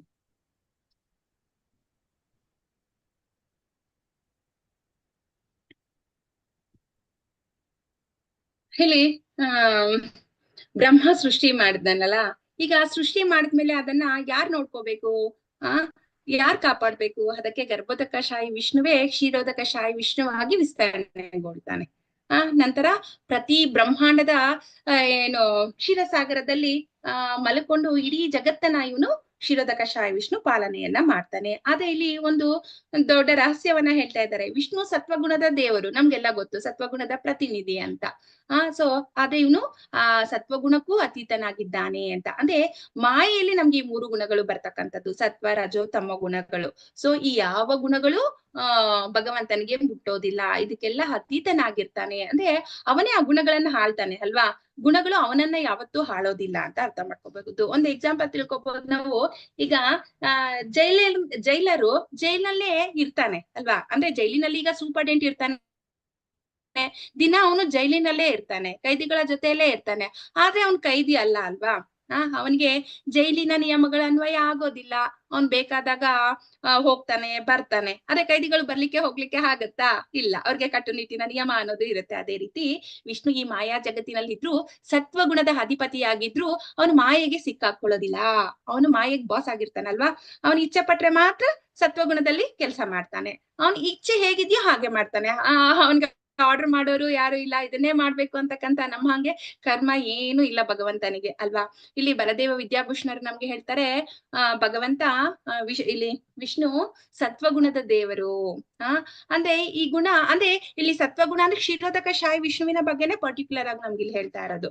ಆದ್ರೆ ಆ ಗುಣ ಅವನನ್ನ ಕಂಟ್ರೋಲ್ ಮಾಡೋದಿಲ್ಲ, ಅವನು ಆ ಗುಣಗಳನ್ನ ಕಂಟ್ರೋಲ್ ಮಾಡ್ತಾನೆ. ನಾವು ಒಳ್ಳೆಯವರಾಗಿದ್ದಾಗ ನಮ್ಮಲ್ಲಿ ಸತ್ವಗುಣ ಇರುತ್ತೆ ಅಲ್ವಾ. ಆ ಸತ್ವಗುಣದಲ್ಲಿ ಇದ್ದಾಗ ನಾವು ಏನ್ ಮಾಡ್ತೀವಿ, ನನ್ಗೆ ಹೆಸರು ಬರ್ಬೇಕು, ಕೀರ್ತಿ ಬರ್ಬೇಕು. ಸೊ ಹೀಗೆಲ್ಲ ಅನ್ಸುತ್ತೆ ನಮ್ಗೆ. ಆದ್ರೆ ವಿಷ್ಣುವಿಗೆ ಇದೇನು ಬೇಕಾಗಿಲ್ಲ, ಅವನು ಗುಣಾತೀತನಾಗಿದ್ದಾನೆ ಅಂತ ಹೇಳ್ತಿದ್ದಾನೆ. ಮತ್ತೆ ಅವನೇ 3 ಕೆಲ್ಸನೂ ಮಾಡ್ತಾನೆ ಅಲ್ವಾ? ಅದನ್ನ ವಾಮನ ಪುರಾಣದಲ್ಲೂ ಹೇಳ್ತಾನೆ. ಅಂದ್ರೆ ಸೃಷ್ಟಿ ಸ್ಥಿತಿ ಲಯ 3 ಅವನೇ ಮಾಡ್ತಾನೆ ಅಂತ. ಅಂದ್ರೆ ಒಬ್ಬ ನಾಟಕ ಮಾಡೋನಿರ್ತಾನೆ, ಅವನು ಏನು ಒಬ್ಬ ರಾಜನ ವೇಷನೂ ಮಾಡ್ತಾನೆ, ಮಂತ್ರಿನೂ ಆಗ್ತಾನೆ, ಸೇವಕನೂ ಮಾಡ್ತಾನೆ. ಏನು ಬಟ್ಟೆ ಮಾತ್ರ ಬದಲಾಯಿಸ್ಬೇಕು ಪಾತ್ರ ಮಾಡ್ಲಿಕ್ಕೆ ಅಷ್ಟೇ ಅಲ್ವಾ? ಮೂಲದಲ್ಲಿ ಅವನೇ ಒಬ್ನೇ ಆಗಿರ್ತಾನೆ. ಅದೇ ರೀತಿಲಿ ವಿಷ್ಣುವಾಗಿ ಸತ್ವಗುಣದಲ್ಲಿ ಪಾಲನೆ ಮಾಡ್ತಾನೆ. ಮತ್ತೆ ಬ್ರಹ್ಮನಾಗಿ ರಜೋಗುಣದಲ್ಲಿ ಸೃಷ್ಟಿಯನ್ನ ಮಾಡ್ತಾನೆ. ಮತ್ತೆ ವಿಷ್ಣುವೇ ತಮೋ ಗುಣದಲ್ಲಿ ಶಿವನಾಗಿ ಸಂಹಾರನು ಮಾಡ್ತಾನೆ. ಅದೇ 3 ಗುಣ ಭಗವಂತನ ಡ್ರೆಸ್ ಇದ್ದಂಗೆ ಅಲ್ವಾ? ಹೇಗೆ ಅಲ್ಲಿ ನಟ ಬಟ್ಟೆ ಬದಲಿಸ್ತಾ ಇದ್ರೆ ರಾಜ ಮಂತ್ರಿ ಸೇವಕ ಹಾಕ್ತಾರಲ್ವಾ, ಅದೇ ರೀತಿ ಇಲ್ಲಿ 3 ಗುಣಗಳಂತಕ್ಕಂತಹ ಡ್ರೆಸ್ ಇದ್ದಂಗೆ ಭಗವಂತಿಗೆ. ಡ್ರೆಸ್ ಬದಲಾಯಿಸಿದ್ರೆ ಸಾಕು, ಬ್ರಹ್ಮ ಶಿವ ಮಹೇಶ್ವರರಾಗಿ. ಸೊ ನಟ ಯಾವಾಗ್ಲೂ ಬದಲಾಗೋದೇ ಇಲ್ಲ ಅಂತ ಇಲ್ಲಿ ಹೇಳ್ತಿದ್ದಾರೆ. ಇಲ್ಲಿ ಸಾತ್ವತ ಅಂದ್ರೆ ಹೇಳ್ತಿದ್ದಾರೆ. ಸಾತ್ವತ ಅಂದ್ರೆ ಏನು? ಸತ್ವಗುಣದಲ್ಲಿ ಇರ್ತಕ್ಕಂಥವ್ರು, ಅಂದ್ರೆ ಒಳ್ಳೆತನ, ಶುದ್ಧತೆ ಇದೆಲ್ಲ ಇರುತ್ತಲ್ವಾ? ವಿಷ್ಣು ಸತ್ವಗುಣವನ್ನ ಸತ್ವಗುಣದ ಅಧಿಪತಿ ಅಂತ ನಾವು ಹೇಳ್ತೀವಿ ಅಲ್ವಾ? ಕ್ಷೀರೋದ ಕಷಾಯ ವಿಷ್ಣು ಎಲ್ಲಾ ಅವತಾರಗಳಿಗೂ ಸಾತ್ವತನು ಅಂತ ಹೇಳ್ತಿದ್ದಾರೆ. ಇನ್ನ ಭಾಗವತ ಏನ್ ಹೇಳುತ್ತೆ ಇಲ್ಲಿ? ಹರಿ ನಿರ್ಗುಣ, ಅಂದ್ರೆ ಪ್ರಕೃತಿಗಿಂತ ಆಚೆ ಇದ್ದಾನೆ, 3 ಗುಣಗಳನ್ನ ಮೀರಿದವನಾಗಿದ್ದಾನೆ. ಅವನು ಎಲ್ಲರಿಗೂ ಸಾಕ್ಷಿಯಾಗಿ ಪ್ರತಿಯೊಬ್ಬರ ಹೃದಯದಲ್ಲಿ ಇದ್ದಾನೆ.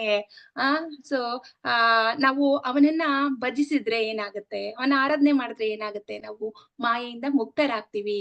ಆದ್ರೆ ಇಲ್ಲಿ ನಮ್ಗೆ ಏನ್ ಲಾಭ? ನಾವು ಮಾಯೆ 3 ಗುಣಗಳಲ್ಲಿ ಸಿಕ್ಕಾಕೊಂಡ್ಬಿಟ್ಟಿದೀವಲ್ವಾ? ಕೆಲವೊಮ್ಮೆ ನಾವು ಒಳ್ಳೆಯವರಾಗಿರ್ತೀವಿ, ಅಂದ್ರೆ ಸತ್ವಗುಣದಲ್ಲಿದ್ದಾಗ ಒಳ್ಳೆಯದವರಾಗಿರ್ತೀವಿ, ಕೆಲವೊಮ್ಮೆ ರಾಜಸ ಗುಣದಲ್ಲಿ ಇರ್ತೀವಿ, ಕೆಲವೊಮ್ಮೆ ತಾಮಸ ಗುಣದಲ್ಲಿ ಇರ್ತೀವಿ. ಆದ್ರೆ ನಾವು ಯಾವಾಗ ವಿಷ್ಣುವನ್ನ ಇಟ್ಕೊಳ್ತೀವಿ ಆವಾಗ ನಾವು ಈ 3 ಗುಣಗಳಿಂದ ಆಚೆ ಹೋಗ್ತೀವಿ. ನಾವು ಭಗವಂತನ ಜೊತೆ ಇದ್ದಾಗ ಮಾಯೆ ನಮ್ಮನ್ನ ಮುಟ್ಟೋದಿಲ್ಲ ಅಲ್ವಾ? ಅದಕ್ಕೆ ನಾವು ಭಗವಂತನನ್ನ ನಾವು ಆರಾಧನೆಯನ್ನ ಮಾಡ್ಬೇಕು ಅಂತ. ಇನ್ನ ಇಲ್ಲಿ ಬ್ರಹ್ಮ ಸೃಷ್ಟಿ ಮಾಡಿದ್ಮೇಲೆ ವಿಷ್ಣುವೇ ಶಿರೋಧಕಶಾಹಿಯಾಗಿ ಜಗತ್ತನ್ನ ಪಾಲನೆಯನ್ನ ಮಾಡ್ತಾನೆ. ಅವನು ಸತ್ವಗುಣದ ದೇವರು ಅಂತ ಇಲ್ಲಿ ಹೇಳ್ತಿದ್ದಾರೆ. ಆ ಗುಣ ಅವನನ್ನ ಕಟ್ಟಾಕೋದಿಲ್ಲ, ಅವನು ಗುಣದ ಒಡೆಯನಾಗಿದ್ದಾನೆ, ಅಂದ್ರೆ ಗುಣಾತೀತನಾಗಿದ್ದಾನೆ. ಬ್ರಹ್ಮ ವಿಷ್ಣು ಶಿವ ಇವು 3 ಒಬ್ಬನೇ, ಅಂದ್ರೆ ವಿಷ್ಣುವಿನ ವಿಸ್ತಾರ ಇವ್ರು 3. ಅವಾಗ್ಲೇ ಹೇಳ್ದಂಗೆ ಡ್ರೆಸ್ ಬೇರೆ, ವ್ಯಕ್ತಿ ಒಬ್ನೇ ಆಗಿರ್ತಾನೆ. ಆ ವಿಷ್ಣುವೇ ಯಾರು? ಮೂಲದಲ್ಲಿ ನಮ್ಗೆ ಹೇಳ್ತಿದ್ದಾರೆ. ಯಾರ ಬಗ್ಗೆ ಹೇಳ್ತಿದ್ದಾರೆ? ಆ ವಿಷ್ಣುವೇ ನಿತ್ಯಾನಂದ ರಾಮರ ಅಂಶ. ಅವನನ್ನ ಭಜಿಸಿದ್ರೆ ನಾವು ಮಾಯೆಯ ಕೊಳೆಯಿಂದ ಆಚೆ ಬರ್ಬೋದು, ಮಾಯೆಯ ಕಲ್ಮಶಗಳಿಂದ ಆಚೆ ಬರ್ಬೋದು ಅಂತ ಹೇಳ್ತಿದ್ದಾರೆ. ಸೊ ನಾವು ಸಹ ಗುಣಾತೀತರಾಗ್ಲಿಕ್ಕೆ ಸಾಧ್ಯ ಆಗುತ್ತೆ. ಅಂದ್ರೆ ನಾವು 3 ಗುಣಗಳಿಂದ ಹೊರಗಡೆ ಬರ್ಬೇಕು, ಶುದ್ಧ ಸತ್ವಕ್ಕೆ ಬರ್ಬೇಕು ಅಂದ್ರೆ ನಾವ್ ಏನ್ ಮಾಡ್ಬೇಕು? ನಿತ್ಯಾನಂದ ರಾಮರ ಆಶ್ರಯವನ್ನ ಪಡ್ಕೋಬೇಕು ಅಂತ ಇಲ್ಲಿ ನಮ್ಗೆ ಹೇಳ್ತಿದ್ದಾರೆ, ನಿತ್ಯಾನಂದ ರಾಮರ ಬಗ್ಗೆ. ಮಾತಾಜಿ ಸಾಕಾ ಮಾತಾಜಿ?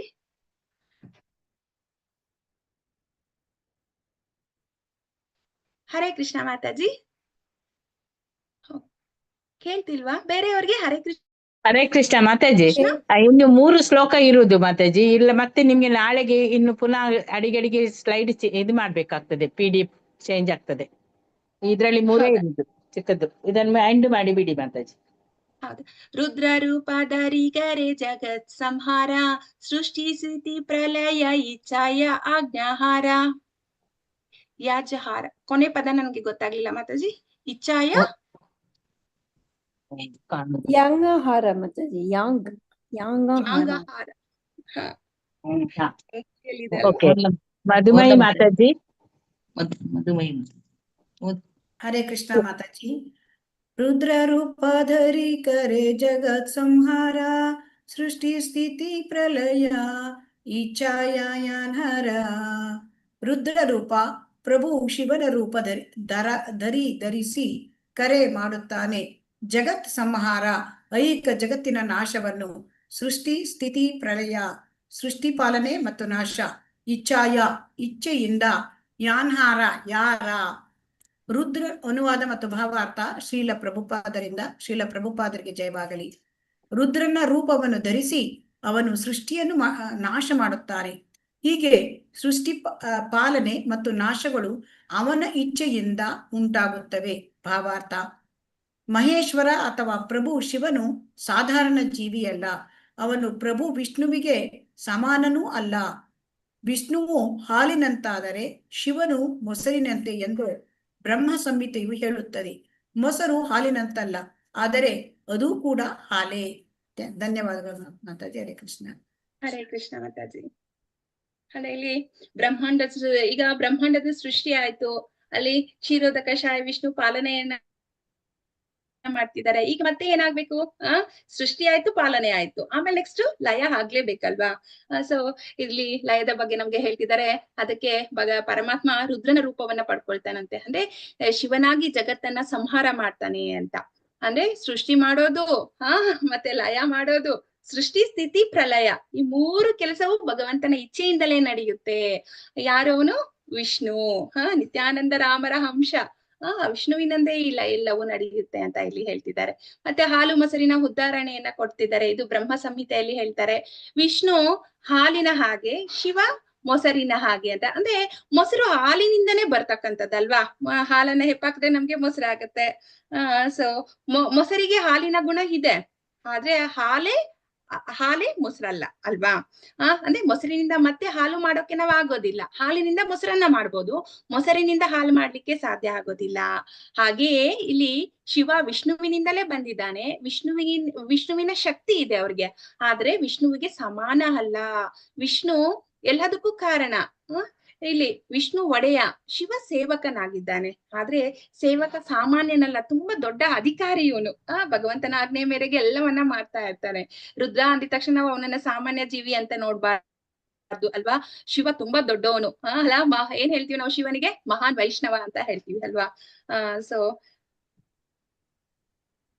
ಅಂದ್ರೆ ಇವರು ಪ್ರಳಯದ ಕಾಲದ ತನಕನೂ ಇರ್ತಾರೆ ನೋಡಿ. ಯಾರು? ಶಿವ ಸೃಷ್ಟಿಯಲ್ಲಿ ಬರ್ತಾರೆ, ನಂತರ ಪ್ರಳಯದ ತನಕನೂ ಇರ್ತಾರೆ. ನಮ್ಮ ಹಾಗೆ ಸಾಮಾನ್ಯ ಜೀವಿ ಅಲ್ಲ ಇವ್ರು. ನಾವು ಶಿವನನ್ನ ತಮೋ ಗುಣದಲ್ಲಿ ಇದ್ದಾರೆ ಅಂತ ನಾವು ಭಾವಿಸ್ತೀವಿ ಅಲ್ವಾ? ತಮೋ ಗುಣದ ಅಧಿಪತಿ, ಆದ್ರೆ ಇವರು ತಮೋ ಗುಣದಲ್ಲಿ ಇರೋದಿಲ್ಲ. ಹೇಗೆ ಕೈದಿಗೆ ಜೈಲ ಅವಾಗ್ಲೇ ಎಕ್ಸಾಂಪಲ್ ನೋಡಿದ್ವಲ್ಲ, ಅದೇ ಅಪ್ಲೈ ಆಗುತ್ತೆ ಇಲ್ಲೂ. ಇಲ್ಲಿ ನಂತರ ಇಲ್ಲಿ ಸೃಷ್ಟಿ ಆಗ್ಬೇಕು ಅಂದ್ರೆ ಭಗವಂತನ ಇಚ್ಛೆ, ಸ್ಥಿತಿ ಆಗ್ಬೇಕು ಅಂದ್ರೆ ಅವನೇ ಇಚ್ಛೆ, ಪ್ರಳಯ ಆಗ್ಬೇಕು ಅಂದ್ರೂ ಸಹ ಅವನ ಇಚ್ಛೆ ಅನ್ನೋದನ್ನ ಇಲ್ಲಿ ಹೇಳ್ತಿದ್ದಾರೆ. ಮಾತಾಜಿ ಯಾರಾದ್ರೂ ಹ್ಯಾಡ್ ಮಾಡ್ತೀರಾ? ಏನಾದ್ರೂ ಹ್ಯಾಡ್ ಮಾಡಾಗಿದ್ರೆ ಇದಕ್ಕೆ? ಹರಿನಾ ಮಾತಾಜಿ. ಶಿವ ಜೀವ ತತ್ವ ಅಲ್ಲ, ಶಿವ ವಿಷ್ಣು ತತ್ವನೂ ಅಲ್ಲ, ಶಿವ ತತ್ವ. ಅವನು ಅವನದ್ದು ಬೇರೆ ತತ್ವ, ಶಿವ ತತ್ವ. ಸೊ ಹಾಗಾಗಿ ಆ ಶಿವ ತತ್ವ ವಿಷ್ಣು ಅಲ್ಲ, ಜೀವಿಯೂ ಅಲ್ಲ. ಸೊ ಅವನು ಜೀವಿಗೆ ಬರುವುದೇ ಇಲ್ಲ, ಅದಕ್ಕೆ ಇವನು ಸಾಧಾರಣ ಜೀವಿ ಅಲ್ಲ ಅಂತ ಇಲ್ಲಿ ಹೇಳಿದ್ದಾರೆ. ಅವನು ಪ್ರಭು ವಿಷ್ಣುವಿಗೆ ಸಮನೂ ಅಲ್ಲ, ಯಾಕೆಂದ್ರೆ ಅವನು ವಿಷ್ಣು ತತ್ವ ಅಲ್ಲ, ಅವನು ಜೀವ ತತ್ವ ಅಲ್ಲ, ಅವನು ವಿಷ್ಣು ತತ್ವ ಇಲ್ಲ. ಹಾಗಾದ್ರೆ ಯಾರು ಅವನು? ಶಿವ ತತ್ವ. ಸೊ ಹಾಗಾಗಿ ಆ ಶಿವ ತತ್ವಕ್ಕೆ ಅವನು ತಮೋಗುಣ ಅಂತ ನೀವು ಹೇಳಿದ್ರಿ, ತಮೋಗುಣನ ಪ್ರತಿನಿಧಿಸುತ್ತಾನೆ. ಆದ್ರೆ ಅವನು ಶುದ್ಧ ಸತ್ವದಲ್ಲಿ ಇರ್ತಾನೆ ಅಲ್ವಾ? ನಾವು ಭಾಗವತ ನೋಡಿದ್ರೆ ಶುದ್ಧ ಸತ್ವದಲ್ಲಿ ಇರ್ತಾನೆ ಯಾವಾಗಲೂ. ಸೊ ಹಾಗೆ ಅವನಿಗೆ ನಾಶ ಮಾಡುವ ಒಂದು ಅದು ಶಕ್ತಿ ಮತ್ತೆ ಅದನ್ನ ಕಾರ್ಯವನ್ನ ಭಗವಂತ ಕೊಟ್ಟಿದ್ದಾನೆ. ಸೊ ಅಷ್ಟೇ ಮಾತಾಜಿ, ಜಾಸ್ತಿ ಶಿವನ ಬಗ್ಗೆ ಹೇಳಿಕ್ಕೆ ಹೋದ್ರೆ ತುಂಬಾ ಉಂಟು. ಹರೇ ಕೃಷ್ಣ. ಹರೇ ಕೃಷ್ಣ. ಧನ್ಯವಾದ ಮಾತಾಜಿ. ಶ್ಲೋಕ: ಹಿರಣ್ಯಗರ್ಭ ಅಂತರ್ಯಾಮಿ ಜಗತ್ ಕಾರಣ ಆಜ್ಞಾನ ಹಂಸಕರಿ ಕರೆ ವಿರಾಟ್ ಕಲ್ಪನಾ. ಪದ್ಮ ಮಾತಾಜಿ. ಹರೇ ಕೃಷ್ಣ. ಹರೇ ಕೃಷ್ಣ ಮಾತಾಜಿ. ಶ್ಲೋಕ 106. ಹಿರಣ್ಯ ಗರ್ಭ ಅಂತರ್ಯಾಮಿ ಜಗತ್ ಕಾರಣ ಯಹರ ಹಂಸ ಕರೆ ವಿರಾಟ ಕಲ್ಪನ. ಹಿರಣ್ಯ ಗರ್ಭ ಹಂತಹ ಯಾಮಿ ಪರಮಾತ್ಮ, ಜಗತ್ ಕಾರಣ ಐಕ ಜಗತ್ತಿನ ಕಾರಣ,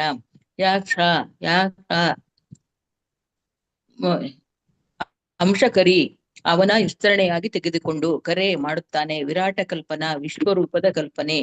ಅನುವಾದ: ಅವನೇ ಐಕ ಜಗತ್ತಿನ ಕಾರಣಾದ ಪರಮಾತ್ಮ ಹಿರಣ್ಯ ಗರ್ಭ, ವಿಶ್ವದ ರೂಪವು ಅವನ ವಿಸ್ತರಣೆಯಾಗಿ ರೂಪ ತಾಳಿತು. ಹರೇ ಕೃಷ್ಣ. ಹರೇ ಕೃಷ್ಣ ಮಾತಾಜಿ. ಹರೇ ಕೃಷ್ಣ ಮಾತಾಜಿ. ಇಲ್ಲಿ ಹಿರಣ್ಯ ಗರ್ಭ ಅಂದ್ರೆ ಏನು? ಹಿರಣ್ಯ ಅಂದ್ರೆ ನಾವೆಲ್ಲ ತಿಳ್ಕೊಂಡಿದೀವಿ ಚಿನ್ನ ಅಂತ ಅಲ್ವಾ? ಸೊ ಇಲ್ಲಿ ಹಿರಣ್ಯ ಗರ್ಭ ಅಂತ ಇಲ್ಲಿ ಬ್ರಹ್ಮನಿಗೆ ಇನ್ನೊಂದು ಹೆಸರು ಇದು ಅಲ್ವಾ? ನಮ್ಮ ಹಾಗೆ ಯಾವುದೇ ತಂದೆ ತಾಯಿ ಹೊಟ್ಟೆಯಲ್ಲಿ ಹುಟ್ಟಿದಿಲ್ಲ. ಅವರು ಒಂದು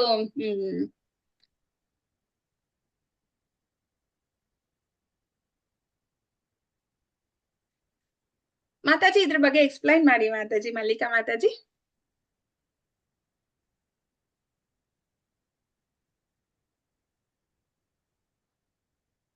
ಹರೇ ಕೃಷ್ಣ.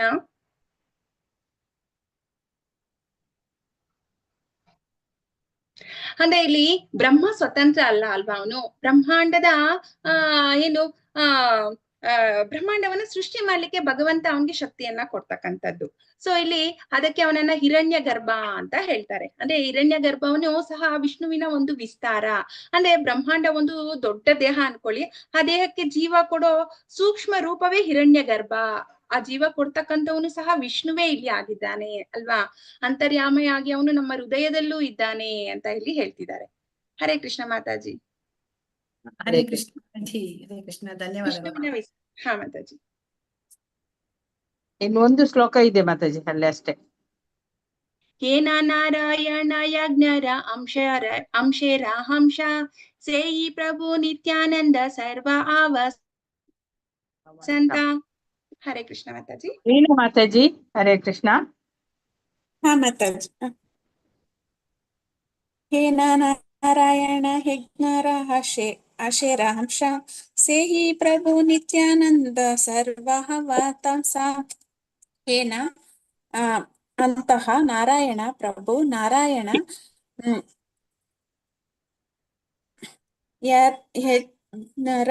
ಯಾರು ಅಶೇಷ ಸ್ವಂಶದ ಅಂಶಭಾಗ ಸೇಹಿ ಅದು ಪ್ರಭು ನಿತ್ಯಾನಂದ ಸರ್ವ ಅವತಂಸ ಎಲ್ಲ ಅವತಾರಗಳ ಆಕಾರ. ಅನುವಾದ: ಪ್ರಭು ನಾರಾಯಣನು ಪ್ರಭು ನಿತ್ಯಾನಂದ ಬಲರಾಮನ ಸ್ವಂಶ ಭಾಗದ ಒಂದು ಭಾಗ. ಅವನು ಎಲ್ಲಾ ಅವತಾರಗಳ ಆಕಾರ. ಹರೇ ಕೃಷ್ಣ ಮಾತಾಜಿ. ಭಾವಾರ್ಥ ಇದ್ಯಾ? ಇಲ್ಲ ಮಾತಾಜಿ, ಇಷ್ಟೇ ಇದೆ ಈ ಸ್ಲೈಡ್ ಅಲ್ಲಿ. ಭಾವಾರ್ಥ ಇದೆಯಾ ಮಾತಾಜಿ? ಇಲ್ಲ ಇಲ್ಲ ಅನ್ಸುತ್ತೆ. ಇಲ್ಲ ಭಾವಾರ್ಥ ಇಲ್ಲ.